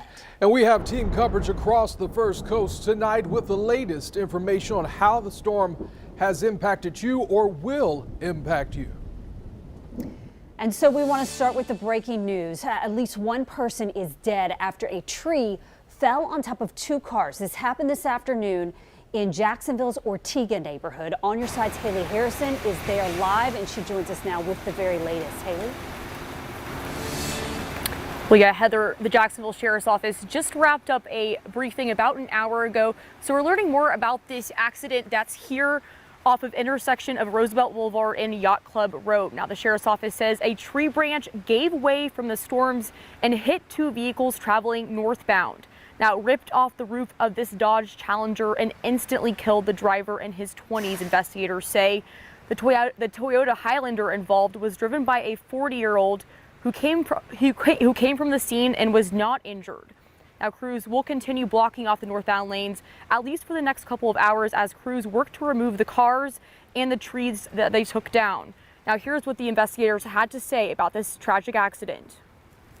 It is terrible, and you're right, we do talk about the speed. And if you've been driving today, which unfortunately I'm sure all of us have, we've been out driving, people don't slow down, they're zipping by you. I mean, but that didn't add to that. That's not what happened here. What happened here was this poor gentleman was just driving, probably heading home, and a tree came down and hit his car. Now, JSO also says there are some homes south of here that lost power due to this accident. They don't have an estimated time yet on when it will be restored, but we'll keep you up to date here on air and online with firstcoastnews.com. Live in Ortega, I'm Haley Harrison, First Coast News, on your side. Such a tragedy. And we're continuing our team coverage now with On Your Side's Kaylee Tracy. She's in Macclenny tonight and Baker County, taking a look at the conditions there. Kaylee? I'm Kaylee Tracy in Cedar Creek in Macclenny on County Road 125. You can see here behind me the water levels are rising here. We've seen steady rain throughout the day here in Baker County. The emergency officials here in Baker County are telling us, though, the good news is the water levels in the St. Mary's River at the bridges, they are still 3 to 4 feet underneath of those bridges. I'm going to have my photographer Emily pan all the way over to her right so you can see the bridge that we are at here again at Cedar Creek on County Road 125. The good news is those water levels have not risen up as high as that bridge goes. The county emergency officials do tell us, though, the forecast for the water levels in the St. Mary's Thursday into Friday are expected to get to 15 feet. Those are again forecast right now. Over at St. Mary's Cove, we were there earlier today. They tell us, the neighbors who live in that community tell us that the water levels there were 5 to 6 feet lower last week than they are right now. And the water level right now this morning, Wednesday morning, it was at bank level. They tell us they are worried about flooding there, which is expected tonight into tomorrow. And if that does happen, the neighbors tell us they plan to move to higher ground. If we need to, we'll pull out of here. I mean, everybody else out here has a way to be able to get out if we need to. So if it gets to that, we'll all band together and get out. The emergency operations director tells us a tree did fall on the interstate earlier this afternoon. Thankfully, there were no injuries. They went out there and cleared it before it got in the way of any traffic out there. As of right now, this afternoon, late this afternoon, there's also no closures out here in Baker County. We'll be sure to keep you updated, of course, on air and online. For now, reporting in Baker County, Kaylee Tracy, First Coast News, on your side. All right, so if you're wondering about the reason for all of this, it's Elsa, and Elsa continues to weaken. Winds are at 45 miles per hour. Here's the core of Elsa. Notice how we're losing the intense colors there, but notice where we have them. Really blowing up there, first of all over the Jacksonville metropolitan area and now over southeastern Georgia. And we're watching some storms very closely in the Jekyll Island area. That might possibly be our next tornado warning. At the very least, from Jekyll Island and northward, the rest of those islands, you're going to have some winds gusting to over 50 miles per hour as the squall line heads that way. There goes the tropical storm Elsa. Again, it could possibly re-intensify as it heads toward Long Island and other places. So for your travelers or you have friends and loved ones farther up to the north, keep a close watch on that, because although clearly Elsa will be heading out of our area this evening, pretty much clearing all of the counties, even those over southeastern Georgia by 10, that this will be impacting other areas off to the north. So keep a close watch on the forecast. Notice by 2 a.m., Elsa is going to be up the Savannah River Valley northwest of Savannah and barely holding on as a tropical storm. Our conditions will improve tremendously. Flood warnings had been in effect until 6 o'clock, now till 9:30 for those of you especially over southeastern Georgia. So in addition to possibly, here's what I want to say. Guaranteed severe weather threat from Jekyll Island northward, possibly a new tornado warning from Jekyll Island northward. But in addition to the severe weather threat, we also have a flood warning because of the heavy rains that have fallen and that will still continue to fall, especially over eastern Camden, Glenn, and then portions of northern Pierce County and northeastern Brantley County. This is where the tornado watch remains in effect until 8 o'clock for Nassau and Duval and the rest of us, although I think any new tornadic threat will be for those of you over Glenn County. We'll be right back, but for now, we're going to take a break.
Well, we want to continue our team coverage as we track Elsa tonight with On Your Side's Jocelyn Howard. She's joining us live over on the west side near McCoy's Creek tonight. Jocelyn. That's right, Anthony. You said near McCoy's Creek, and you would think that I was in McCoy's Creek at this point right now. We are on McCoy's Creek Boulevard, which is right along McCoy's Creek right here. I'm not sure, my photojournalist over here, Byron Parker, if you're able to see, there's that little black thing that's coming up out of the ground. That's a barrier. It's supposed to be a barrier. It was about, before the water started coming up here, maybe 1.5 feet, 2 feet off the ground. So that kind of shows how deep the water is. That's supposed to be right along the creek, not in the creek like it looks like right now. Whenever we got here, we were back towards those road closed signs, and the water didn't start to pool yet over there. And you can see it's up at the bottom of those signs. Again, maybe 1.5 feet off the ground. It's pretty high over there. So this isn't an area that it's surprising that this is happening. This is normally a problem area, McCoy's Creek over here. There's actually a restoration project that's going to be happening here. The city has allotted about more than $100 million to it. It's going to fix the creek over here. It's actually going to get rid of McCoy's Creek Boulevard over here and hopefully make some changes in the coming months. All right, I'm Jocelyn Howard, First Coast News, On Your Side. All right, thank you, Jocelyn. We are looking at the radar here, and we're going to also take you to the 7-day outlook and cover everything in between. So at the present time, we do not have any tornado warnings in the air, but we're still watching very closely strong storms associated with Elsa that are right along the Georgia coastline. Specifically, we're talking about along Camden and Glenn counties and probably most likely Glenn counties as Tropical Storm Elsa continues to head away. Again, the core of Elsa well inland near Waycross will be soon and continues to weaken. But for those nearest the coast and what we call the final feeder band, you can just see from the color here, I think really does a better job than me using my vocabulary, but that feeder band really blew up as it came over the Jacksonville area. We were talking about it several hours ago, acting almost like what we call meteorologically a dry line or occlusion.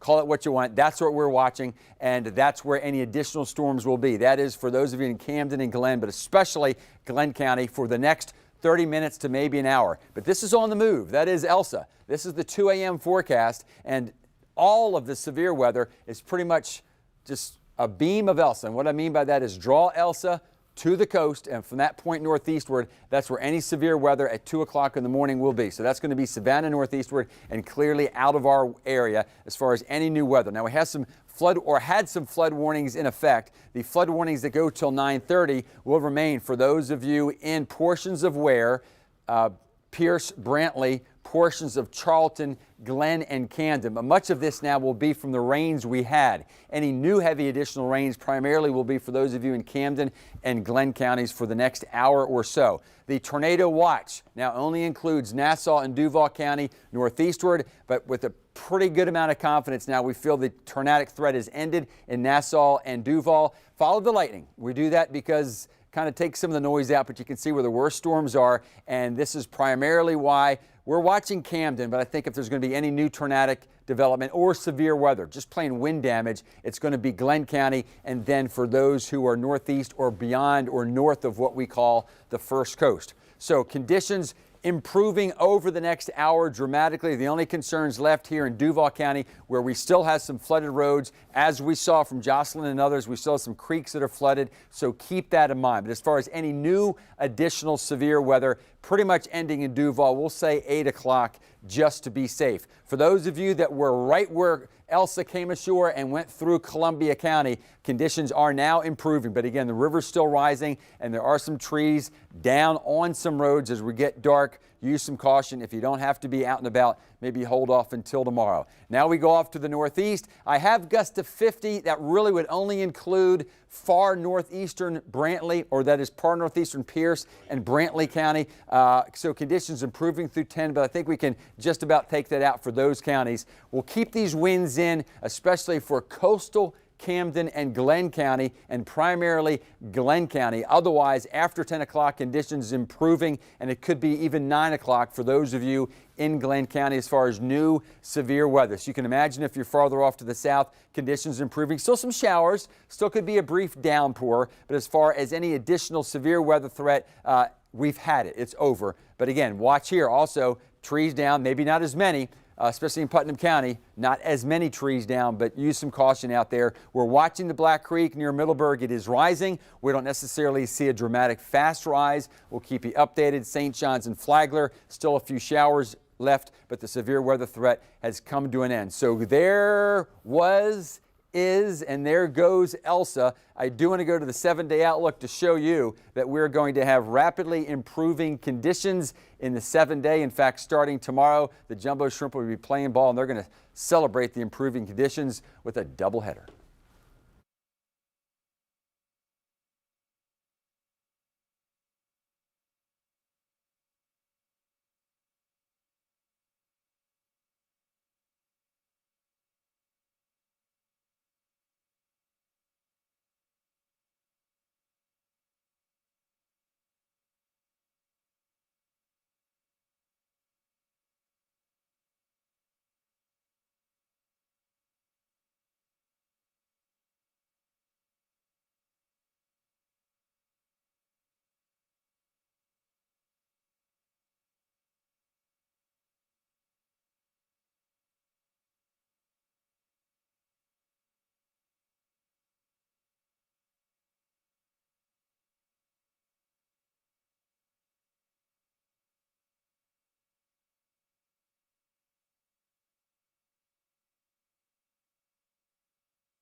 And our team coverage continues tonight in San Marco, an area that's prone to flooding during heavy rain. On your sides, Don White is there with a look at the latest conditions. I'm here along River Road in San Marco. This is an area that is prone to flooding, and you can see that is the case now with the road here that is flooded all the way back to down there around the curb. We are seeing some cars starting to drive through here, and the road was completely dry when we got here about 4 hours ago. Also, if you take a look down there, we're seeing some light waves and flags. They were not moving at all, and now you can see down there they are starting to move. And we will continue to bring you the latest developments on air and online. In San Marco, Dawn White, First Coast News, on your side. And our team coverage now continues in St. Augustine. Jessica Clark, actually, that is Jeff Vallon who is standing by there, out there tonight with Jessica Clark. Jeff, what are conditions like where you are? Yeah, this time Jess is behind the camera and I'm in front of it, but we're out at Quarry Creek at Coquina Park, which is an area of Davis Shores of St. Augustine that has been known to flood. And I want to show you the creek here. We're about an hour out from high tide, and it is higher than it was a few hours ago, as you would expect, because again, this is tidal. But everything looks pretty calm here. The rain is not falling here. It was a torrential downpour for a short time, about an hour and a half ago or so, but it's actually, the storm seems to have spared St. Augustine in the area quite well. We also drove around places like Lincolnville, also known to have flooded in Matthew and Irma, for example, but also looking pretty good. Now, this is video that you're looking at from earlier in the day, part of which we're showing you the Quarry Creek area earlier, and then we are moving downtown where we saw certainly flags blowing pretty hard on the breeze, and rain was certainly coming down in some areas. So it was a windy event this afternoon, more than it was a rainy one if you really kind of add it all up. But again, it seems that that Elsa has been gentler to St. Johns County and St. Augustine than it has been to areas farther to our north and to our west, from what we've been hearing as we've been listening in all day. Fortunately, and again, this is an area that has been known to flood. You can see these sandbags, if you will, or cement bags that have been set up about a year or so ago. But they haven't really been challenged in terms of holding any water off the road and the homes that are nearby. We're live in Davis Shores, St. Augustine. Jeff Vallon, First Coast News, on your side. Really good to see that for St. Johns County, especially the St. Augustine area. But what you're seeing is an example of how St. Augustine can handle things much better if they don't have a storm surge concern, even if just 1 to 2 feet, and they did not, because the strongest winds were primarily out of the southeast and south. That doesn't pile the water up for St. Johns County, and especially for the St. Augustine area. A bit of a surge for those over southeastern Georgia, 1 to 2 feet, adding to your flooding woes. We'll talk about that in a moment. So conditions improving from the southwest. Here is Elsa and the core going right over Waycross, but because Elsa has weakened, winds are now down to about 40 to 45 miles per hour. That's not where the worst weather is with Elsa. The worst weather with Elsa is now in this squall line that has produced the tornado warnings, certainly has produced some damage around the area, and unfortunately has produced some tragedies. So still some downpours, especially for those of you in Duval and Nassau County. Still some showers over Clay and St. Johns County, but by far the worst of the weather is, and for about the next hour or so until Elsa gets off to the northeast, that's where the weather has our concern up highest, and that's where we will continue to watch closest. All right, thank you, Tim. Our weather team has been busy all day. They sure have. Tracking everything for us. Helping keep everyone safe. So we are going to now go to a commercial break. We will see you back here on ABC 25, but we're going to keep telling you in just a minute. We really appreciate all of you who are sending your pictures in. You can continue doing that through the Near Me feature on the First Coast News app. That's right. Thanks again for sending us your pictures and videos. We'll be back with the 7 p.m. newscast.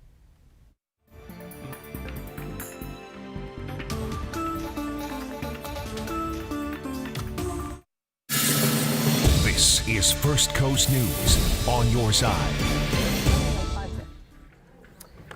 Right now at 7, some stunning video coming into our newsroom of what appears to be a tornado right in the heart of Jacksonville. This was right around 5 o'clock this evening. We're going to have the latest on this coming up in just a minute. And take a look at this video.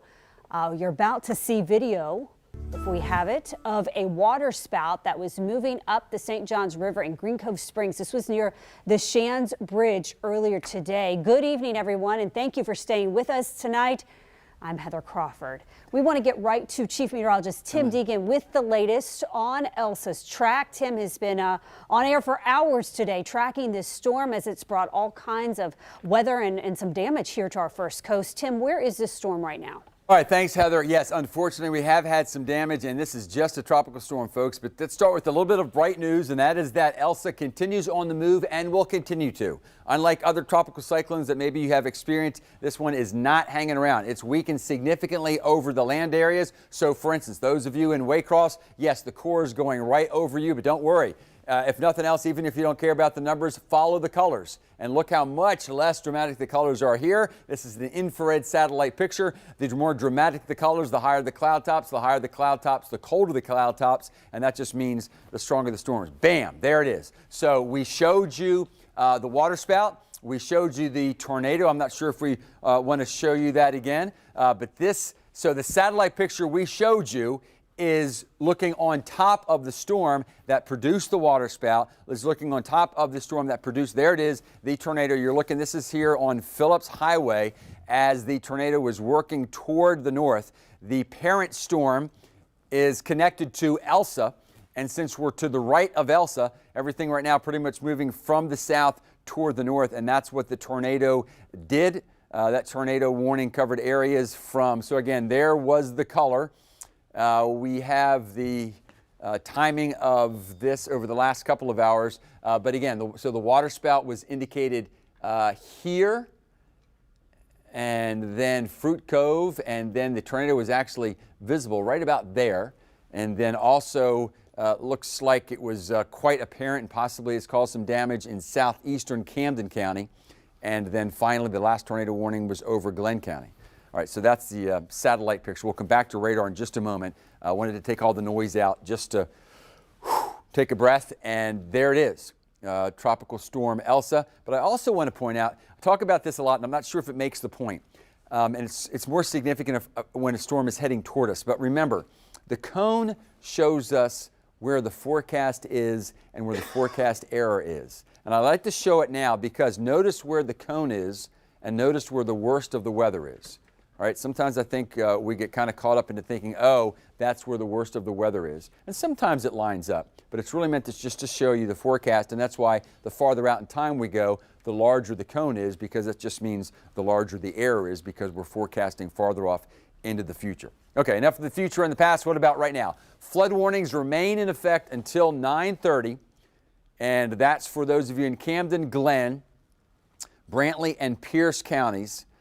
But any new heavy rain is primarily going to be coastal Camden. And what I mean by that is well out toward the islands and then Glenn County. And even in Glenn County by 9:30, the heaviest of the rains will be over. Tornado watch technically in effect still for Duval and Nassau until 8, but we really think the only threat of anything new is going to be Glenn County. And Glenn County, that threat just about out of there. We're showing you just the lightning. There's a lot of rain, but I just wanted to paint where the worst of the storms are. They're racing out of our area and they're racing toward Savannah because everything is feeding in toward Elsa, and there is the core of Elsa. The feeder bands are coming in off of the warm Atlantic, but still going to continue to produce heavy rains over southeastern Georgia. That's why you're still under those flood warnings. Now, the flood warnings, that's not a discussion about the rivers. Rivers in northeast Florida will continue to rise. So the flood warning is simply talking about what's happening on your street in your neighborhood. I'm highlighting some areas that at the very least, even if we don't have any new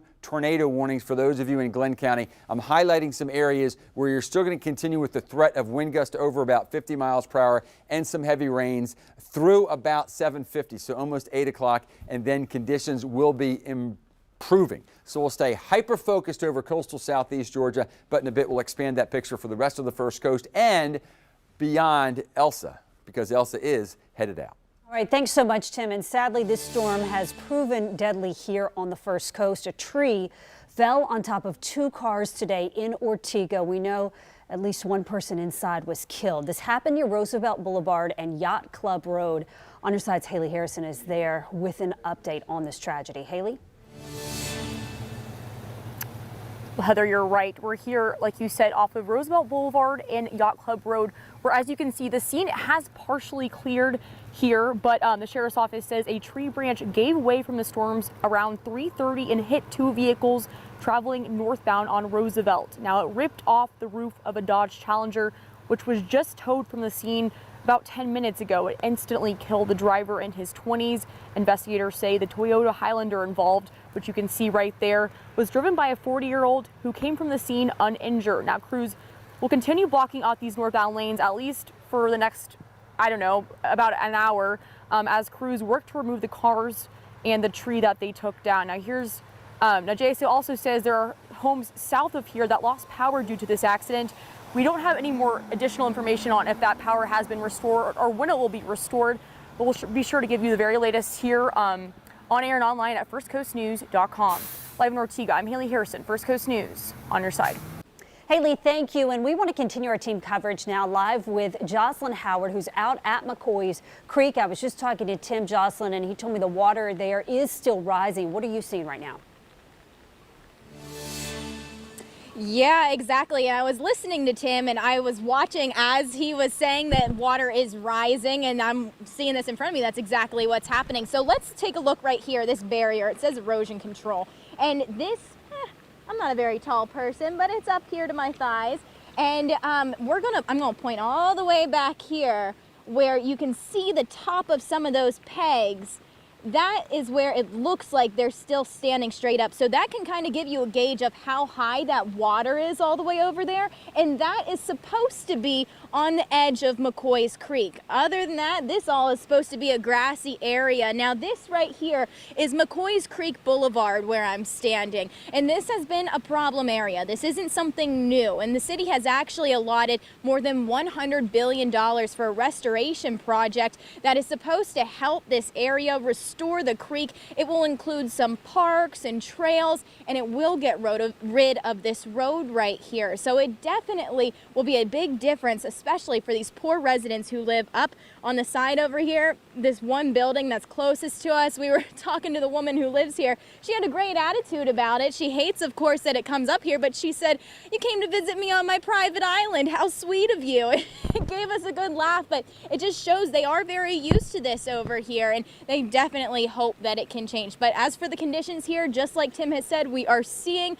the levels here rise. When we got here about 2 hours ago, we were over by the road closed signs, and it was dry over there, and that's where we were parked. So obviously we had to move back here, but we will keep you updated here on the conditions on First Coast News and online at firstcoastnews.com. I'm Jocelyn Howard at McCoy's Creek, First Coast News, on your side. All right, Jocelyn, you stay safe out there. Thank you very much. And Elsa definitely leaving her mark on the First Coast. New pictures you see right here show some of the destruction.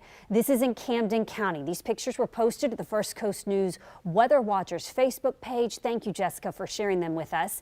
You can see there what looks like an RV flipped over and a tree knocked down. And then I want you to take a look at this video taken in Kings Bay. It shows one RV right there, if you can see it, flipped onto its roof, another on its side, and you can see a third push clear off the cement pad where it had been sitting right into a line of trees. So some significant damage there in Kings Bay.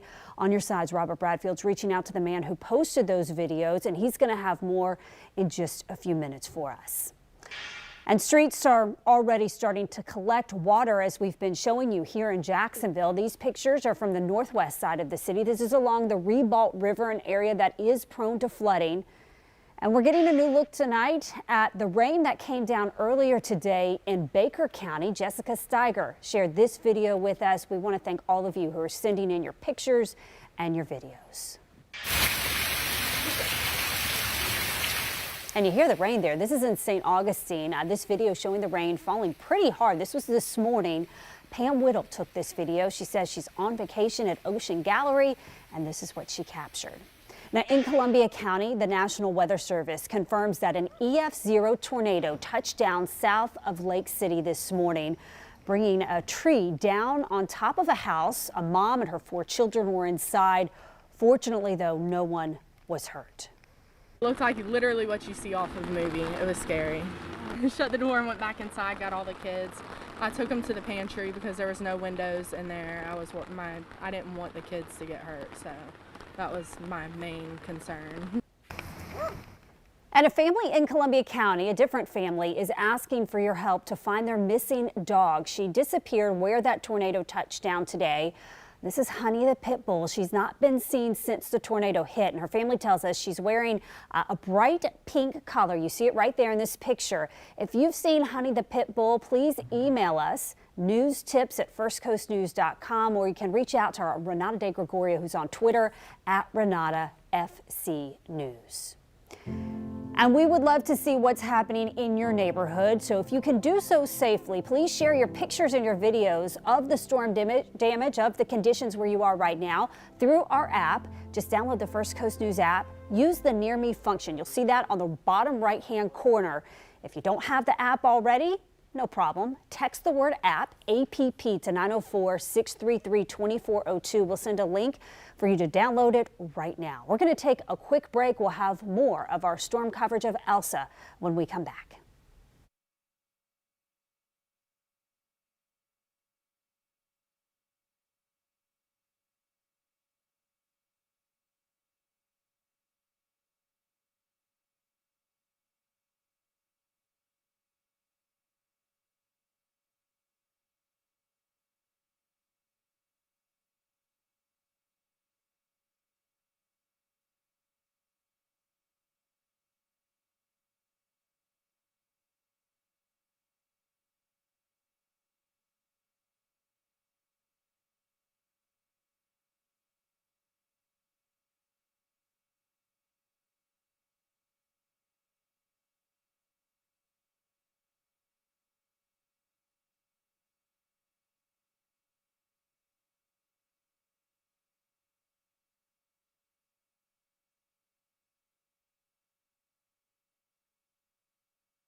Okay.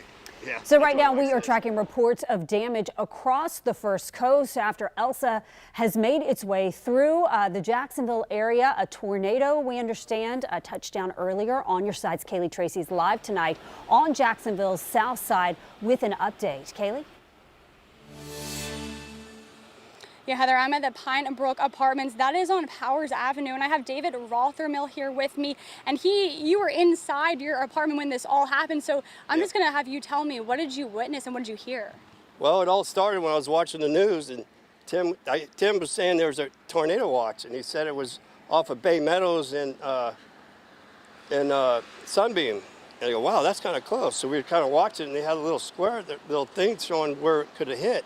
And then we started hearing some noise, and then all of a sudden the wind picked up really fast. And I was looking out this window right there, and then all of a sudden I see my chairs pick up and start going to the right.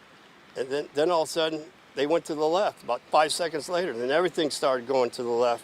And the next thing I knew, the tree came down. I heard a train which they say you always hear a train. I heard the train, and we're by train tracks, but it felt like the train was like off the tracks next to us, and it was pretty powerful. I've been through earthquakes in California, but this was devastating. It ain't like no hurricane. It was a tornado. I mean, I could see everything going in circles, and it took out. I mean. Can you walk us through over here just a little bit of, I'm going to have our photographer Emily come along with us. Sure. Show us your apartment here on the left. My apartment's right here on the bottom. I'll have our photographer come a little bit further up so we can show you the damage here. My apartment's 93, right across from the Little League field. And the first thing I saw was these 2 white chairs come up off the ground like a hovercraft and take off that way and hit these trees. And a couple of seconds later, they come taking off back this way. Then I saw another bunch of stuff take off that way. And then this tree came down and hit the fascia up here, and then hit that roof and ricocheted off this porch. And it almost came down, but that post right there was just barely holding up. And I was like standing there like this. And I go, oh, I gotta move. And all of a sudden the power pole came down. And I'm going to have Emily also just show this power line here. Yeah. JEA is on scene here as well. We passed some crews out working on this utility pole here that did come down, as you just said. Yeah, it was like fireworks all over again. I am so glad that you are okay. Is there anything else that you wanted to add about this? Well, I looked at the damage here. They left one of my American flags on 4th of July, but then it got my truck. The trees broke my windshield in my truck, so I just moved in a month ago, and then I just got a windshield 3 months ago fixed. Well, I'm so glad. We're okay, we're all alive. I'm so glad you're okay tonight, and I'm sorry that you have to go through all this, but thank you for sharing your story. I appreciate it. I'm going to toss things back to you guys. Tell Tim thank you for giving us a heads up, because I was getting ready to go outside. We went and got the big mama kitty and took her in the house and saved her too, so she was laying right under the tree. I'm glad you got that alert. Yeah, I'm glad you're safe tonight. Appreciate it. All right, back to you guys. Wow, Kaylee, what a story he has. And that's why our weather team stays on air whenever there are tornado warnings. We are so glad that he was listening and that he was able to stay safe. That apartment complex there on Jacksonville's south side, Powers and Old Kings Road is where that damage is. We want to go now to Jeff Vallon, continuing our live team coverage from St. Augustine tonight. The skies, Jeff, right now look clear where you are. Is that right? Yeah, it actually does look great. We're at Coquina Park and Davis Shores, an area that's known to flood. Not a problem right now. And in fact, just one more thing, if I can get this, I'm not wearing my rain jacket right now. Okay, so let's talk about this. Again, we also looked in Lincolnville. No flooding that we saw over there earlier. Before we roll the video, let's look out at the Intracoastal Waterway at how things are right now. Just a bit of a breeze. The rain has stopped, at least for now. But now let's roll video of earlier in the day. It wasn't bad. A little bit of rainfall here in this area, and also then downtown. We could see that there was some bands of rain, and the flags were moving on the breeze quite a bit. But there were quite a few people out and enjoying themselves until that rain got heavy. Overall, we know that this storm has been a lot gentler to St. Augustine than it has been to some other places in our viewing area. Live in St. Augustine, Jeff Vallon, First Coast News on your side. I want to show you briefly quite the amazing forecast from the National Hurricane Center. So this came out on Friday before the 4th. On Wednesday before the 4th, I told the boss that I'd probably be in there helping Michaela. And so Michaela, we're here on the 4th following the forecast, because back on even last Wednesday, it looked like this would take somewhat of this type of event, and it did. I mean, so this was officially put out on Friday, and if you see that position, in fact, amazingly close. So how did it compare to Irma? Because many have talked about Irma, and Irma was, of course, a much larger system and also more intense. So similar track, but otherwise not nearly as intense. But can we say that? Suppose you were hit by that tornado, or the tornadoes, or the flooding. That's why sometimes with these events, it's not so much, I don't think, how large the area is how does it impact you individually. All right, with that said, so this is Tropical Storm Elsa. This is not a radar, this is a presentation. But I think it does a pretty good job. We talked about this earlier today, that as Elsa was starting to weaken, we were going to watch what looked like to be a band developing here that might become the severe band, and unfortunately it did. But that's what this band is here. And now as Elsa goes to the northeast, although there's other activity going on and we still have had some downpours, that band will continue to lift up away from us. So we have a lot of confidence facts that, although yes, still some rain showers out there for most of us, the worst is over. And what we can do as forecasters is look at where weather has been. Can you see what you're looking at here? If you were with us earlier, this was Horseshoe Beach. This is where Elsa came ashore. And earlier today, you could just see the tops of these trees. This area was inundated with the storm surge. But the winds have diminished, and now we can see the land, and that's the weather heading our way. So what's happening over Horseshoe Beach is coming our way. Some of you might even see the sun set as Elsa heads off to the northeast. Okay, enough of the good news. We're still focused, especially for those of you over coastal southeastern Georgia, where in addition to the flood warning, there's still some concern for one more storm that could produce some wind damage. Although the tornado watch continues for Duval and Nassau and even Camden, I think the only concern left will be for those of you over Glenn County. So we're watching that very closely. We're hoping those storms get offshore before they become another major event. Still some downpours. The most significant flooding going on right now where those of you live is in Camden and Glenn County, where not only a flood warning but a flash flood warning remains in effect, and also tides are running 1 to 2 feet above. Remember, we talked about the fact that you might have a 1 to 2 foot storm surge. You do, and that's drainage having a hard time there. With that said, conditions are improving. We're going to wrap it up for now and go beyond this evening in just a few moments.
Has all the damage.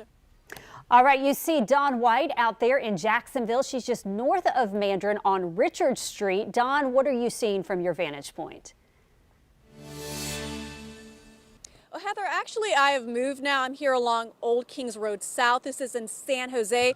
Take a look here. You can see this large tree is completely across the road here. This is a residential area that is right off Powers Avenue. And we're seeing a lot of down power lines in this area, too. If you take a look over here, you will see this power line is down as well. And it goes across the front yard here. And if you follow me down here, we're seeing even more down trees over here. And then up there, there's a tree that is actually almost snapped in half. Now, coming down Powers Avenue in San Jose, did see a lot of damage to apartment complex and branches all over the road. We just got here minutes ago, so we will continue staying on this story and bringing you the latest tonight at 11. Live in San Jose, Dawn White, First Coast News, on your side. And thank you. And we want to update you now on that tree that fell on top of a car, killing one person near Roosevelt Boulevard and Yacht Club Road. On your side's Haley Harrison is there on the scene. She joins us live now with an update. Haley? Well, Heather, the update is after 4 hours of crews on scene, Roosevelt Boulevard, the northbound lanes that have been closed for the last 4 hours are open back up. Now, just, about 30 minutes ago, the car that was smashed by that tree branch was just right there at the curb and that light pole. But as you can see, the northbound lanes are open back up, and that other car that was involved in was hit by that branch has also been removed, as well as the tree that JSO took down. So again, northbound lanes are open back up in Ortega. Live in Ortega, I'm Haley Harrison, First Coast News, on your side. And there she is, right there. Still some downpours left, no doubt about it. But notice improving conditions from the southwest as Elsa goes to the northeast.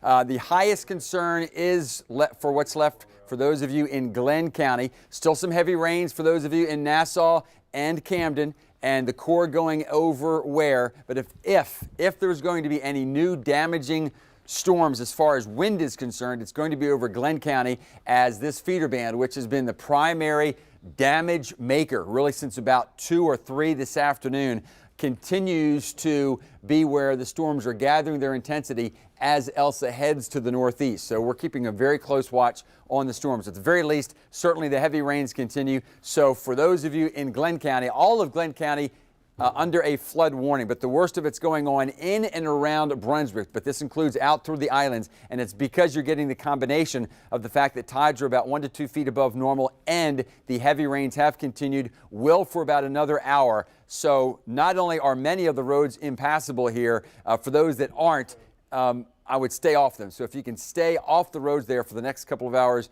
do so. We will keep you updated as Elsa heads away through the evening. And we want to let you know that Jacksonville Mayor Lenny Curry is going to be holding a press briefing in about 30 minutes at 8 o'clock tonight. We have made the decision to stay with programming so you can watch all your shows.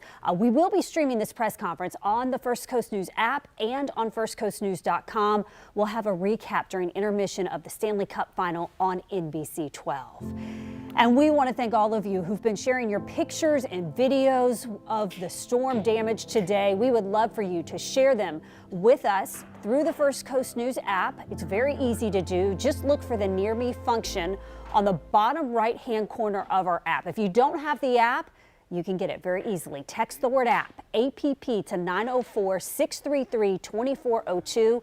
We'll send you a link to download it. Thank you for staying with us. Thank you for trusting us as we've been here with you today through Tropical Storm Elsa. We'll see you back here tonight for First Coast News at 11. Good night.